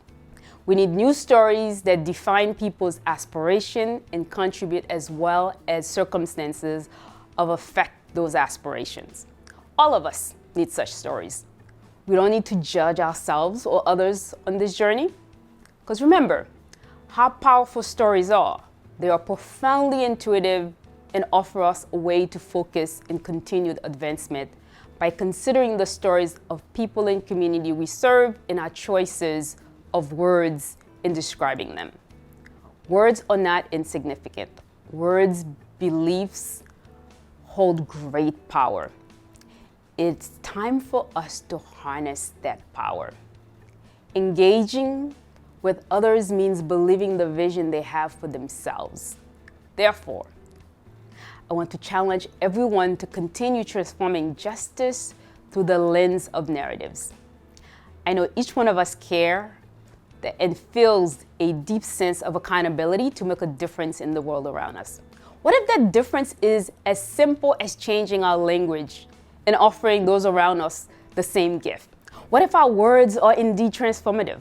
What kind of transformative impact would we make by using young people instead of juvenile delinquent, or caring mother as opposed to a single mother?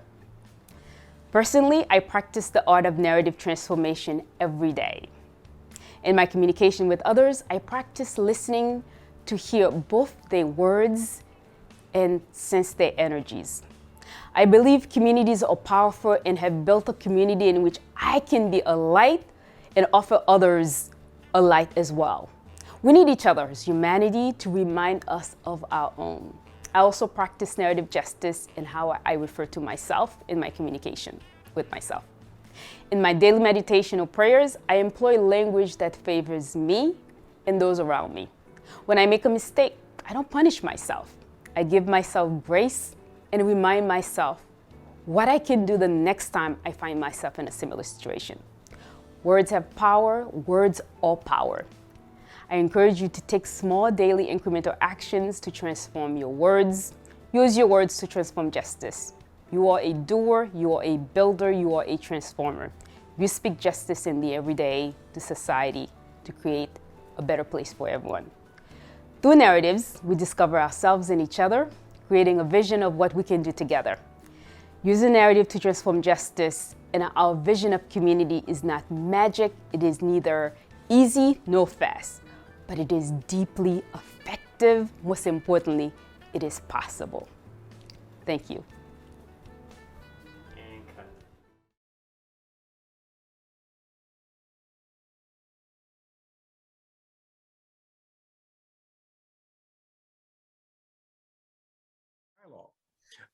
And so I have joining me this afternoon, actually a good friend, and I have friends all over this conference, but another good friend, Cherry Gregg, who's joining me this afternoon, who's going to lead our town hall discussion and really, share some of the points that were made earlier in the session, earlier in the day, and have an opportunity for us just to talk about them and ask questions.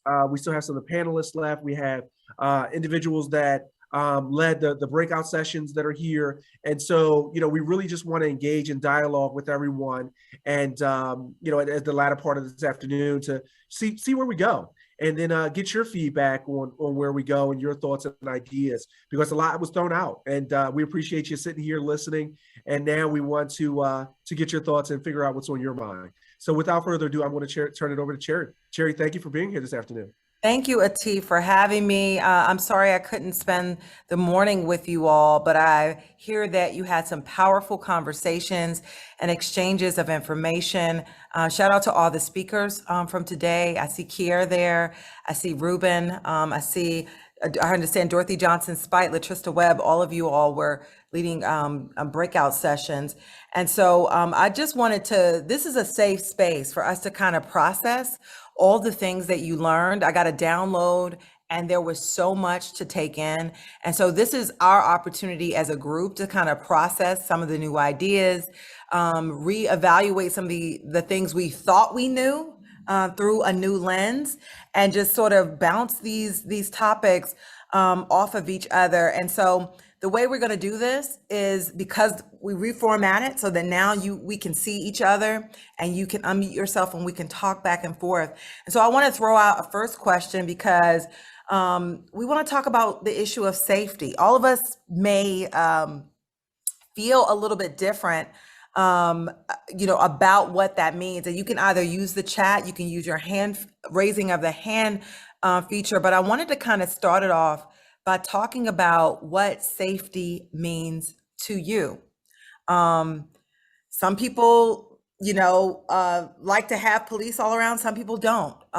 Some people, safety means, having locks everywhere and an alarm system on their home. So I want to talk about this issue of safety, what you learned and how you feel about that. And when we talk about criminal justice reform and restorative justice, as we try to move our institutions to a more equitable system. And I'll throw it out there and I'll call on some of my speakers who I know can help kick it off as we get the conversation flowing. But I want to hear from you on that topic.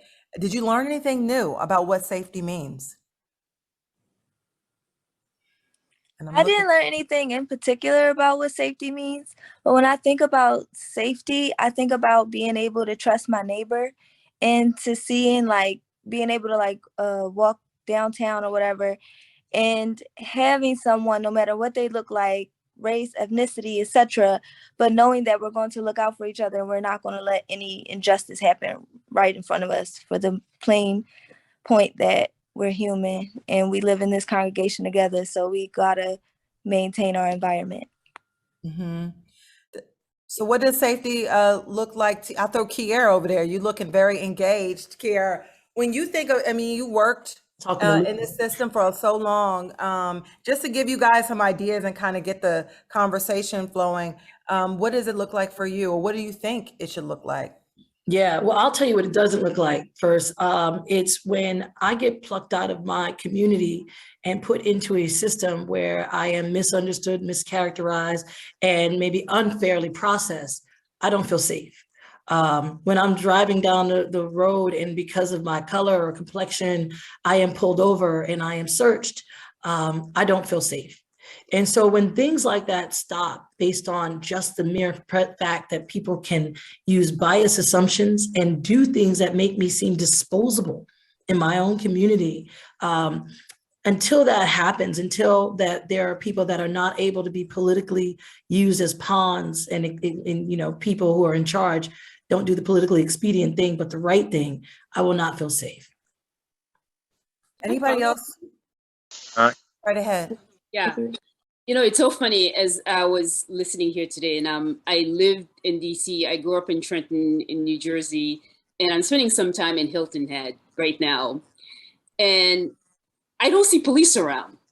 And for me, safety is not seeing the police around. And I've traveled in post-conflict communities when I don't see soldiers around, when I don't see the need for anyone that needs to sort of assert authority about behavior. For me, that's what safety is, that I can move around. And I remember the other day I was driving here and I saw a police officer. I'm like, what is this? All of a sudden I felt unsafe. It's really quite extraordinary because in our communities, we're often told the police are there to keep us safe, and we feel the most unsafe in our bodies, in our presence, in our existence. And I think the idea that safety means the presence of authority when so many of us experience that quite the opposite, which is why I think in Black communities, we see police, and in sort of, non-community Black communities, we don't see police. And it's globally the same phenomenon around what the police were created for in society, whether it's colonialism and it's how it's translated across societies, which communities are policed and which communities are not. And I think that speaks to the economics of those structures and how they reinforce themselves over time. So for me, safety is about not needing to see the presence of the police. Yeah, and I got to point out, I remember going to school, like I went into a lot of schools reporting, and whenever I saw, I would see metal detectors, it made me nervous. Because when I went to school, we didn't have metal detectors. Why did we need it? And so just the fact that you need that in a school made me feel less safe. And we talk about, because if you think about it, you go to the airport, you see the police, the TSA guards with guns. I feel less safe just by them being there. Anybody else want to comment? And we can switch topics as well if there was a thing you learned. Go right ahead. I just want to jump in. I know John Raymond once, and if you don't mind, because I heard something here, a theme here, and I think what I'm hearing here is the cultural context of safety, right? And so when you think about that, right, how cultures experience safety is, I think, what's playing out here, right? And again, Reb said it earlier that safety to some is not safe to others. And I think one of the things that I would love to hear and comment on going down this path, and maybe it's one or two comments, so I don't want to, just kind of, stay here, but the thought around how do we close that gap, or how do we start to, remove some of the issues related to the cultural aspects of safety, right? Versus, how it plays out, I guess. Yeah, that's interesting. And I saw Reuben, we have two hands up. Reuben Jones is one and Luis Perez. Reuben, we'll start with you. Yeah, it's funny you mentioned the cultural aspect, because I think that, and I'm just going to speak personally, I move around in a lot of different neighborhoods through the course of a day. And there's not times that I don't feel safe, because I'm in community with the folks that I'm serving. I'm in community with the folks that we're dialoguing with. I'm in a community with the people that we'll collaborate with. So it's not an issue about not feeling safe, right? And I think that that's the thing that we had to kind of reframe. People live in some of the worst neighborhoods, and I've seen people down in Kensington sleeping in a tent under a bridge where rats are running around, needles are around, all kinds of different things are happening. But it's not like they don't feel safe. I see people living in the projects and raising children in places that most people would be like, it will give them pause, right? So I think that the reality is a lot of people do what they have to do in the moment they have to do it. What tends to not to feel safe is I'm in the car and I get pulled and I see those police sirens behind me pulling me over, because I don't know how this thing is going to turn out, right? I think I don't feel safe when I see elected officials who profess to represent a specific interest or concern of the people, and they introduce something or put something out there that's diametrically opposed to exactly what the people want or need. So those things I cringe at, because I know that they have a lot more power than that guy in the corner with the gun. Like, if he takes my life, he takes my life. I'm not even gonna know about it. I'm gonna be gone, right? But when somebody drafts a bill or creates some legislation that's gonna have a long-term impact on myself and my family, that's scary. And that's what I tend to not feel safe about, because our lives and community's well-being is in your hands, and it's not being cared for the way it should be. Yeah, and I want to just Hassan Bennett put a point in the chat. Safety is when each person and community understands the society they live, values their contribution. I think that's a point. It also seems like you're saying, Reuben, that safety comes with familiarity. If you feel familiar, if you feel that likeness and within your own neighborhoods and community, it's like you feel much safer. Luis, I want to toss it to you, and then we'll go to John. Luis, you want to add something to the discussion?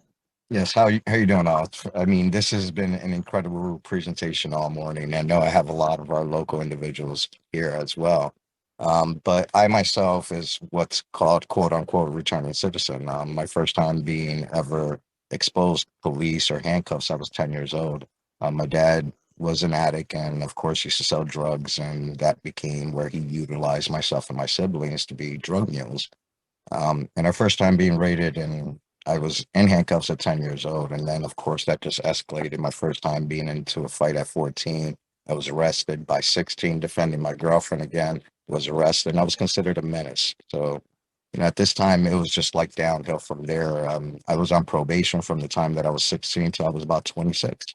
And it wasn't until that point in time where I was being violated for whereabouts unknown. And it was just my probation officer just looking for any reason. I was ending my probation. He said, "We don't need nothing from you. All right, take care." And 2 months later, I got a notice for whereabouts unknown for not signing my discharge paperwork. So at that point, I stood up for myself, and I came across a judge that just really impacted my life in such an incredible way. She looked at me for who I was at that moment, not my previous history, and gave me an opportunity to fix that, and did not allow them to violate me. And from that point on, she opened up every door for me to work with the county. And now I'm working with our Criminal Justice Advisory Board. I hear all this that's going on, and I'm like, we're on the right track. We're building our community development. We're bringing in partners. I was able to open up my own business because I knew in my criminal history, I wasn't going to be able to work for anyone. So I got introduced to my community as a business owner. No one ever looked at me as a criminal or a returning citizen. Once I made that impact in my community, developed a relationship with state, county. I mean, we've been able to create bills for our local youth to change the system. I wasn't valued for who I was until I really explained who I was. And when I was shamelessly saying, this is who I am, it was able to make such a different change because no one believed that of me. And it's there, it's a record. I'm not even trying to expunge it. It is who I am. Define me, and it's also defining us to make a difference now. So we just had a forum just last week with the School to Prison Pipeline that we presented with a local organization that we created, Lehigh Valley Justice Institute. With the Lehigh Valley Justice Institute, we're doing all that data analysis so we can present our case as we make the systemic change. So thank you for all this. This is inspiring. Can we please put some clap emojis in the chat for Luis for taking control of your own life, redefining your narrative, and creating change in your own community. You're definitely an example I think a lot of people would be inspired by, including myself. So thank you for that. And I'm glad you've enjoyed today. John, would you like to comment as well, or anybody want to comment in response to that? That's amazing. I mean, I agree with Mr. Perez on many, many levels. Me being 29 and actively on probation, and Mr. Tierney is my mentor, and we've actually went through, experienced multiple occasions where I was violated and sent to prison because of absconding or not having a valid address, or not being able to communicate with probation and me not being on the same level. And I think that safety is about being able to trust the Commonwealth and the police that are supposed to be there for you and be there to protect you, and not there to just, shoot you or objectify you and send you to prison. I think that there's a lot of work that could be done, and me and John agree that what happens in the jails is not just at all. If anything, they treat you like an animal, and the perspective in there is that you're guilty till proven innocent, almost in all cases. Mm-hmm. And it's a little unfair, but that's what life is like. And I've been able to persevere through multiple levels and multiple bumps of adversity with John Tierney, having him behind my back and him getting me proper legal representation, which has also helped me get out of the system. A lot of people you see when they do get in trouble, they then look for legal representation after getting in trouble and being incarcerated, which we know that being incarcerated is tough to fight from the inside. It's a lot easier doing it from the outside. And if you don't have the proper support systems, you just fail. You go dig deeper and deeper and deeper. We go to prison for violation of probation, and it's not even like we said. There's no new crimes, no new charges, but the fact that you may have met with your probation officer, and I believe Mr. Perez was saying, you may not have to visit with them, or everything's been summed up. You're good to go.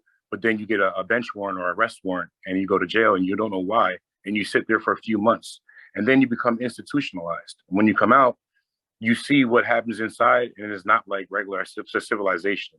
You're deprived of all your constitutional rights almost. A lot of these COs are being overworked, so they treat the inmates like crap. And I've experienced it on multiple occasions. I'm a 6'7", 250-pound Black man.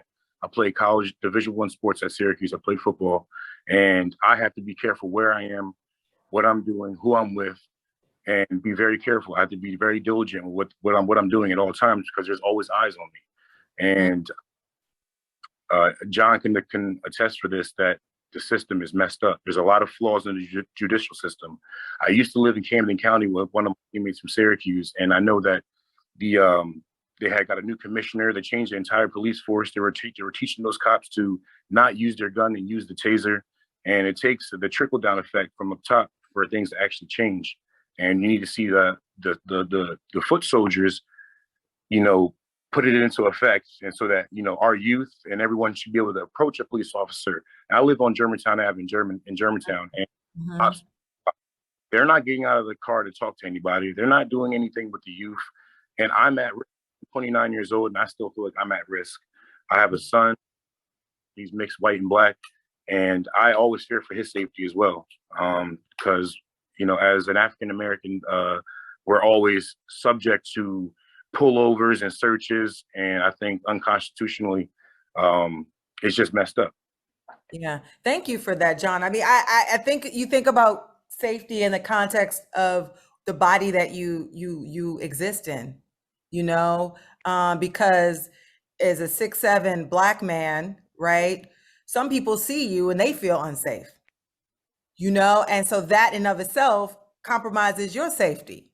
So, just and you couldn't choose that body. You know what I'm saying? Like, this is how you were born and this is how you exist. My nephew is 16 and he's 6'5", and he's a boy. And so people look at him and they see a grown man, but he's a boy and he might make boy mistakes. Kiera, you wanted to say something? Yeah, but I want to let John go next because I think the two of them go hand in hand. Yes, well, I didn't see that, John. Go right ahead. No, that's but one of the things that has struck me, so that you all know, in the experience with John, I have spoken with the probation officers, a number of them. I have a nephew who is now finishing his first year or so on the Washington Metro Police Department, and assigned to sort of I think one of the most dangerous districts down there. I have another nephew who happens to be a probation officer in Bucks County, and I've taken the opportunity to talk to all of them about the system, if you will. There is not a single one who will not start with "it's broken." Wow. They sort of all recognize it, and the challenge being here today, working with you, is to educate, because if everybody thinks it's broken, all right, who do we get to fix it, and how? So that it was just a reflection on the fact that I am mostly in Montgomery County, okay, in Bucks County, so I'm not really in the city, and I think that some of the dynamics are different, but the same. And I'm astounded by how many people who are sort of part of the system will all sort of say, yeah, it's broken. Mhm. And a quick follow-up question, because John talked about your excellent representation of him and how if he didn't have you, he would probably still be stuck. How hard, I mean, for the average person, you're a trained, practitioner, and you talk about trying to extract someone for the system. I want you just to kind of put it in contextualize. It's tough getting them out. Well, and in fact, Sherry, I'm not a trained, I know you use that term, but the reality is John and I met, I don't know, John, 5 years ago, whatever it's been now, through a foundation who asked me to mentor a young man who was John to complete his education, and they would support it, with funds. And this was before the pandemic and all of that. And when we met, John, I hope you're okay with this. I think he was finishing up an ARD on some small marijuana charge, which obviously these days wouldn't even be a charge, but be that nonetheless. Your business. Watching how that impacted him over these 5 years for any little thing that occurred. And if a probation officer or somebody, and so I happen to have a neighbor who has a small law firm. And when we did this, said, John, you can't wait on the public defender and all that. Let me talk to Greg. And he had a partner who worked with John, and trying to map it out, put it all on paper, make sure you don't wipe your nose the wrong way so that somebody can say, we're going to take you in. And I mean, one time he was incarcerated, and the judge said, oh, we'll let him go if you have a verifiable address.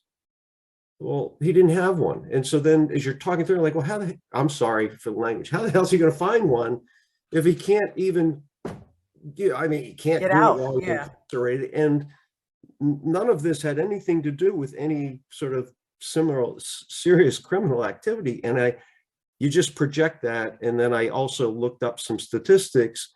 John grew up in foster care, but which was part of the attachment here. And the facts you've all put out here in this day about who's being incarcerated, for my other side of me, as a citizen and a taxpayer, and the investment of money, I'm an accountant by background. It's ridiculous where we're investing our dollars and our effort. It doesn't make any sense whatsoever to me. So Kiera, I didn't mean to go on like that, but no, you're good. You're good. We're sharing, and you said a lot of good things. And Sherry, you tell me whenever you're ready, because John, did you want to comment back on what? Yes, I wanted to say that the thing about safety and the youth and juveniles, you now see in Philadelphia that gun violence is just out of control, just like Baltimore and Detroit and other cities like that. And these kids are younger and younger. They're 12 and 13 years old with handguns in the streets, and they're shooting. Safety, that's their safety. They either join gangs or they get a gun, and now they're powerful. They can trigger and they can take a life. They can, they can protect themselves.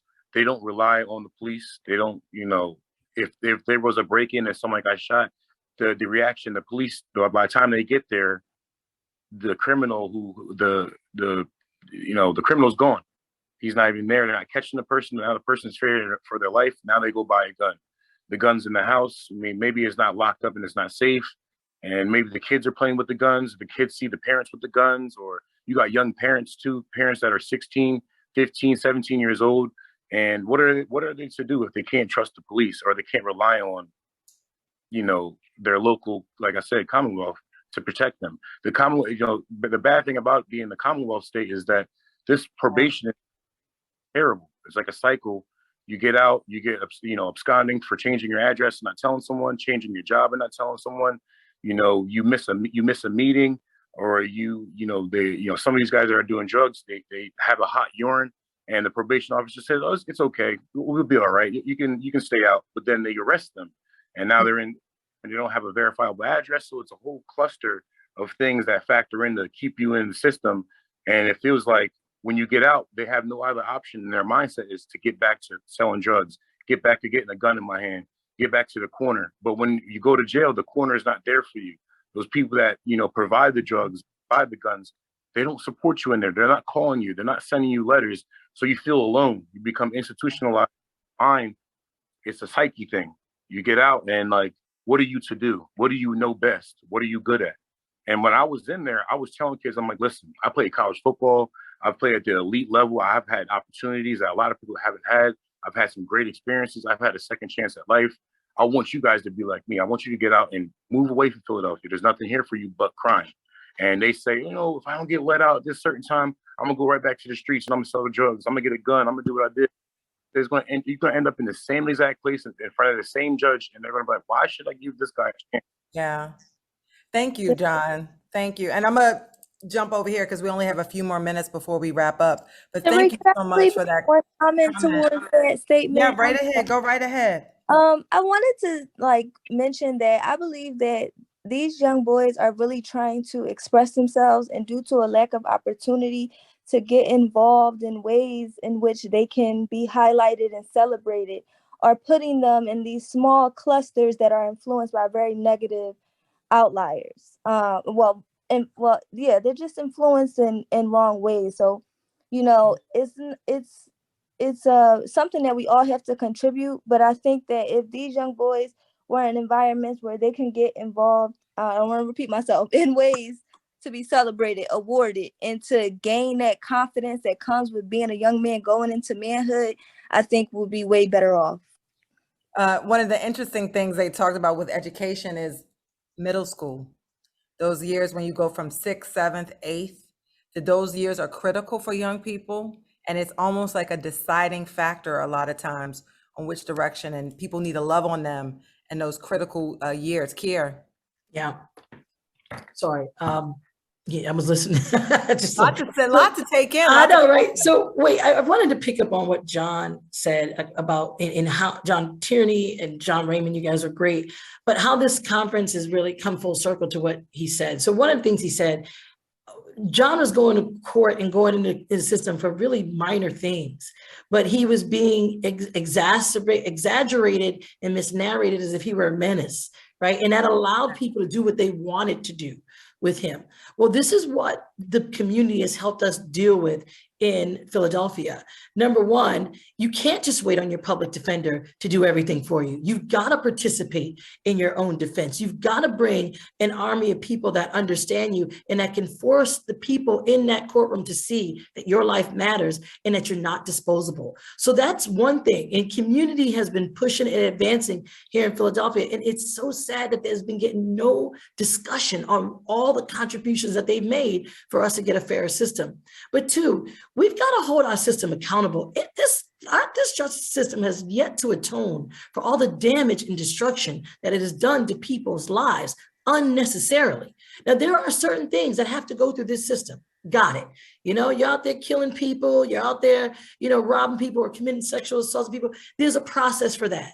But there are other things that are social in nature that people who go to school and have the experience and expertise to deal with that are better equipped to deal with it. And instead of allowing that opportunity or setting up those structures, we want to be paternalistic and maternalistic and say, I need to bring you through this system, brandish you with a lifetime conviction where the stakes are so high to diminish it diminishes your opportunity. And we do it without a bat of an eye. We disqualify people from entering into the job market and the labor market because we label them with convictions that they can't be a part of it. We don't allow for our next president to be, fostered because we brandish them so easily with a criminal conviction. I want to see pushback on this system in making decisions. They need to be more thoughtful and more careful with our lives, and especially with the lives of our youth. So I just hope that leaving here, we feel empowered by all the community that stood up and became a part of this process. And you don't have to have a fancy title to do it. And so I'm just glad that Chestnut Hill College and Uplift Solutions have showcased this, because it needs to be spread farther and wider. Yeah. And I want to just kind of, as we have about 10 more minutes for this discussion before we wrap up, but I want to throw another subject out to you guys, because, we've been there's been a lot of work. I've kind of covered the whole wave of criminal justice reform and how we have made a lot of progress in this area. But right now, and John touched on it, you know, we see this spike in shootings and, you know, numbers that we haven't seen since the 90s. And if we remember, the 90s was when mass incarceration blew up. I want to talk about, like, how do you guys feel when we talk about safety, when we talk about transforming justice, and we talk about this topic? How are people feeling about that as we try to balance this issue with also, you know, pulling in and dealing with the issue of gun violence that a lot of the same people are challenged with? Yeah, and I see your name. I see Jay. Go right ahead, unmute. Yeah. You know, one other thing we touched on but not extended on today was the economic infrastructure that support gun violence. Like, these guns are not being produced in the community, right? So there is this kind of like economic infrastructure that support violence. And so how do we think about and consider the economic system, the market that exists in having more criminals, the market that exists to distribute those guns, and the community that are used as the customers? There's a certain design infrastructure that exists in our society. We touch upon it about the racial inequity, the historical inequity. What we have not sort of deepened our time in is like the very economics around the layers of the bail system, the court system, the officers, everyone that is involved, that must be paid, that must be employed to sustain the entire infrastructure that is reinforced over time. And it's not, you know, it's almost kind of like, it's an industry, right? And it's sad to sort of say it, and I feel really uncomfortable having to say it, having to talk about justice from a framework of economics, right? Mm. And then we start to actually take stock on that. It pains me to understand it at that level. And that part of it, I don't know, and I'm not sure. And those who work in this space way more than I do outside the space that I do, how do we think about that? How do we bring this out? Because, you know, it's one thing, these young boys now that are 12, 13, that are younger, our school system, from the technology, there's an entire economic infrastructure that sustains it. And what is there to be done around it? And I think what I've heard earlier about the community courts, the community system, is one of the most hopeful and optimistic framework that I've heard in a long time. In places like Rwanda, dealing with the genocide, have used court system to address bigger issues around the genocide. And so I think trying to come back to some of these kind of solution insight that's come out today could potentially give us a lens to think about how to unpack and unravel the entire economic system. Because without that, undoing the economic system, we will be here in other generation. We all understand here, you know, the 13th Amendment, how we got here, right? And so that piece, I wanted to actually come back to it and come back to the community solutions that I was hearing about earlier. Thank you. Thank you. And if anybody would like to comment on that, feel free. And I want to go to John. Sherry, it as my buddy tells me every time we talk about any issues, the answer is usually follow the money. That and goes with what you said. John and I have had this. I mean, he got incarcerated, and I got a phone call from a number that I don't know, and I tend not to answer my phone when I don't know a number, but ultimately I answer it, you know, and it is a paid system for me to, you know, accept a collect call from an inmate at this institution. And I'm thinking, like, I'm sorry, what the heck is this? Oh, by the way, I'm thinking after this happened, I'm thinking there are families, there are people out there They don't have a credit card, perhaps even to put the numbers in to answer the phone. And so back to what Judith said, I mean, you've got an entire phone system and message system and money system that is owned, as I could track it back, best I could do, was like a private equity firm. You got a prison who's being operated not by the Commonwealth and that, but by a private prison operating company. And so there is, I guess I want to support what you just said. There is an economic infrastructure that is somewhat at risk, including with all the defunding of the police and all of that. I remember, I'm old enough now, yeah, I'm the old guy, to remember when the state, the Commonwealth and that shut down the mental institutions. Yeah. But then I don't know where all the money went that used to go there to train people to then help the people who need that help. And so I agree 100% with what Judith said. There's an economic infrastructure out there that needs to be and put back together again so that the funds are being invested to the benefit of, you know, our society and the people who live here. And I just want to point out that Bob Walden said the entire criminal justice system is driven by economic interests, jobs for prison staff and construction jobs in rural communities, private prison services, food, electronic security systems, and more. And I did a story not too long ago, a couple of years ago, on the juvenile justice system. And it was a young man, kind of had a fight with his brother, ended up locked up and sent away to a facility in another county. And they kept extending it because they needed to keep a certain number, you know, of beds filled. And so this kid ended up spending 18 months in this home where he couldn't leave, this juvenile home, for a fight with his brother. And, you know, and there was an economic interest in keeping him out there and extending it because he's getting state money, or county money. So I just had to throw that in there. And I just did not understand how a fight with a brother could keep you in prison from 13 to you celebrating your 15th birthday there. You know what I mean? It just didn't make sense. John Denatif, John R. Denatif, yeah. We all agree that the judicial system is flawed.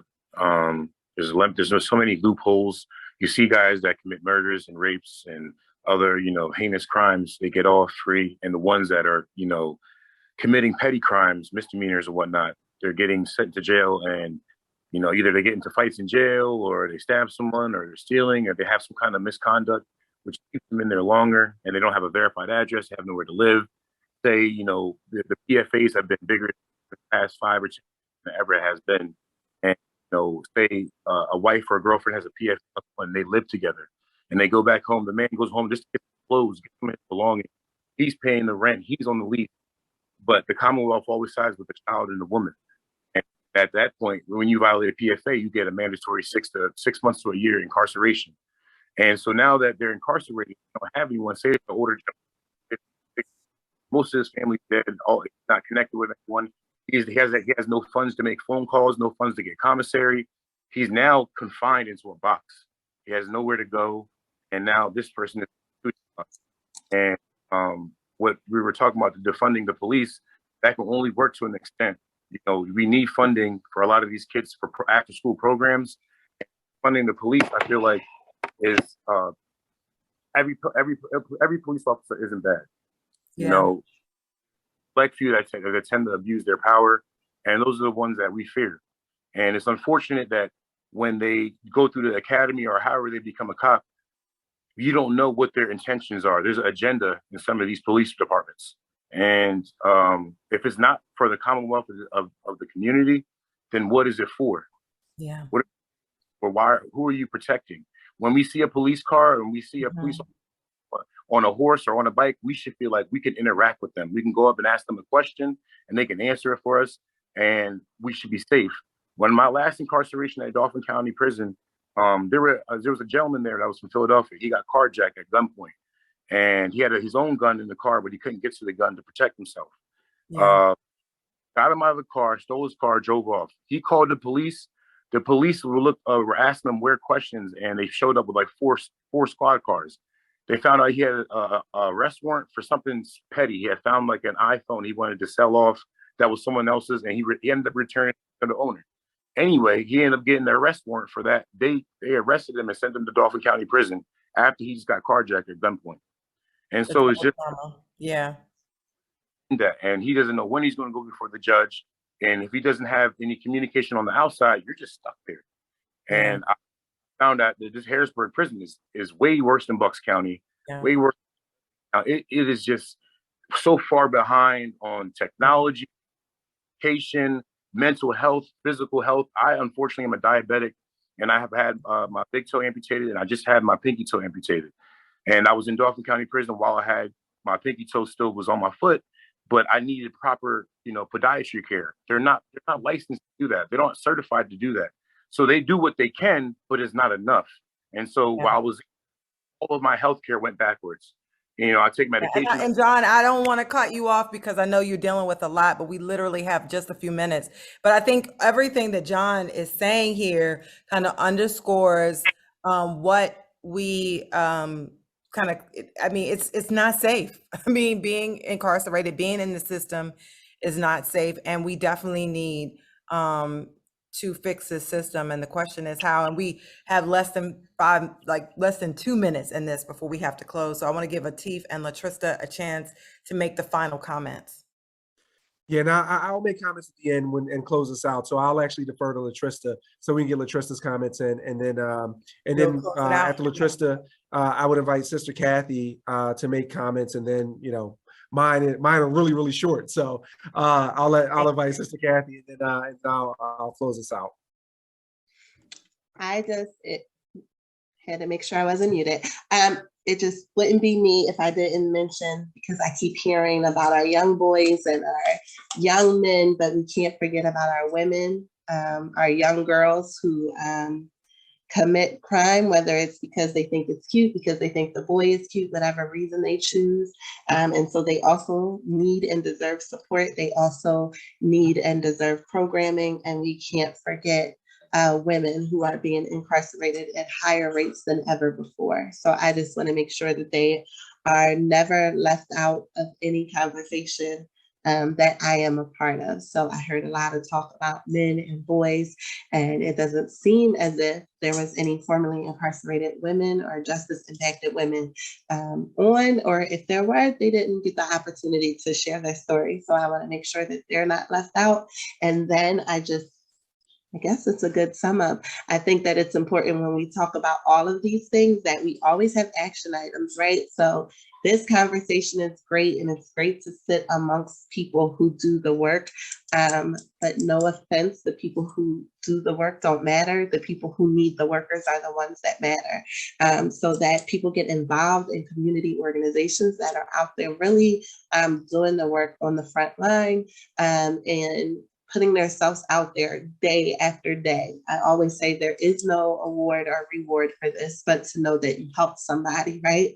And so those organizations, the organizations that we heard from all day long, need the support of individuals like all of you. And that doesn't always have to be financial support, right? Other organization founders and leaders might not agree with me. That is great, right? That helps us to function and is important, but volunteering is important. Sharing information is important. We can get the clients, right? So not always you sending us people, but you being able to help us to manage those people. Those things are important, right? And those things create safe communities. When I can get a call and maybe I can't help the person, but I can be able to refer them to someone else who can. I can be able to send them somewhere else and know that they have the support to be able to help the people. Those are the things that create safe communities. But when I'm on an island doing it by myself, right, thinking that I'm helping, I'm not really helping to create safe communities. I'm creating chaotic communities. And so safety is found in numbers. Safety is found in support. And so I would hope that all of you that participated today would consider helping and supporting some organization. It doesn't have to be mine. I think mine is the best, but I'm sure Reuben thinks his is the best, right? And so with anybody else that was on this call today, right? But just supporting some organization, volunteering your time, and just helping us to be able to help our communities. Thank you. Thank you for that. And thank you to everybody who participated today and who commented during this town hall with your and who took it all in and helped us all process this. I'd like to bring in Sister Kathy right now. I don't see you on my screen. Yeah, thanks, Cherry. This was great. And I think Latrina summed up anything that I might have wanted to say. So I simply want to say that I know I began this day with an audacious hope that when we talked about the investment of community in the transforming of our justice system, that we would find hope to move forward.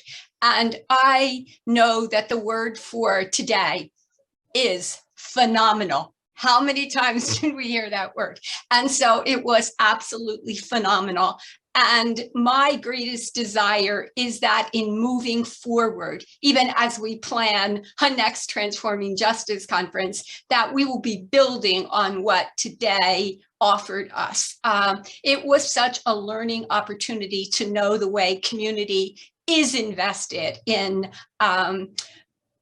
meeting each person as a human being with his or her own story. So to just reinforce what Judith said, narrative justice is just so important. And it can only happen at the local level when we know each person by name, that they're not a label that we put on them, and that we actually care about them as a brother and sister, as a person like us. So I just think there is so much for us to do. And as Latrista said, I hope that we will all get involved and find ways that we can participate as we move forward. So if anybody has information to share of, the many projects that are going on in communities that we can invite people to participate in, I hope that this will lead to action on the part of all of us. And I'm going to start right here at Chestnut Hill College.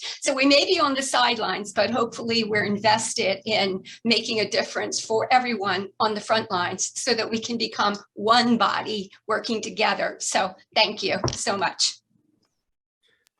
Thank you, Sister Kathy. Thank you, Cherry, for your phenomenal work in leading this panel, and also your work in covering this, right? Because you're important and an important component in what's happening in the community, because you're sharing information, you're doing the research, and you're providing us what we need. So we really appreciate you and the work that you're doing. I'm not going to take long. A few things that I just want to just underscore really quickly.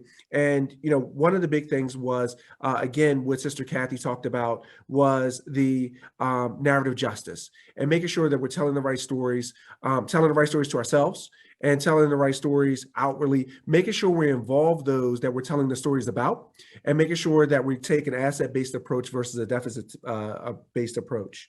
The next thing that I just want to underscore, going back to kind of takeaways, is also paying attention to the structures and the things that we build ourselves and that others build, because not only are there the structures that exist, but we are constantly building and developing things ourselves. And we want to make sure that we're conscious that we're involving those that are impacted by what we do in our work. So making sure that we continue to engage everyone that's impacted.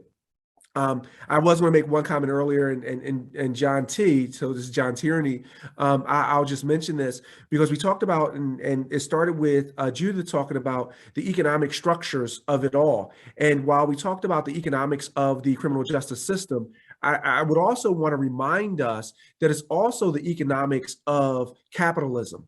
Because if you think about the impact of incarceration or just being charged with something, what it ultimately does, it actually suppresses and put downward pressure on the wages of those individuals that are impacted, right? So we have to think about that. And then you think about that downward pressure on those wages, that actually supports corporations to be able to hire and manage their own P&Ls, right? Their profit and loss statements. So not only is it within the system, but it's also on the outside of the system. So we have to think about all of the levers as it relates to the economics of incarceration and the justice system as a whole. And then lastly, I think there were already calls to action as it relates to this, but get engaged, get involved, have conversations. I would love to talk to any and everyone about the work that we do at Uplift as it relates to engaging, the justice involved population, whether it's on the diversion, right, the no entry side, or the re-entry side of it as well. So, I want to thank you for that. And then lastly, Sister Kathy, I'm going to throw this out here as well, because you brought it up about sharing. I'm going to ask my team, Torl and Noah, to send an email to the entire group to ask anyone and everyone for what they're doing, and then we could cascade it back out to everyone. So we want to make sure that we do that as well, that we're sharing that information. And then I think the last thing I will do in good form is I want to thank 3 individuals on the call. So we have our board chair, Sandy Brown from Uplift. We have our treasurer on the board, Sam Cates as well. And then lastly, I want to thank not only Sister Kathy, but Felicia Carazel, that's on the call from the Nerney Family Foundation, for your commitment and support to this work. So I want to thank you guys for all that you do. We're excited. We're going to build upon this. And so Sister Kathy, Kiera, I'm just kind of looking who has a camera on here, and all my other co-conspirators in this. Our work starts tomorrow for the next one. So I want to thank everyone. Thank you for all of this afternoon. And I look forward to seeing you again at the next conference.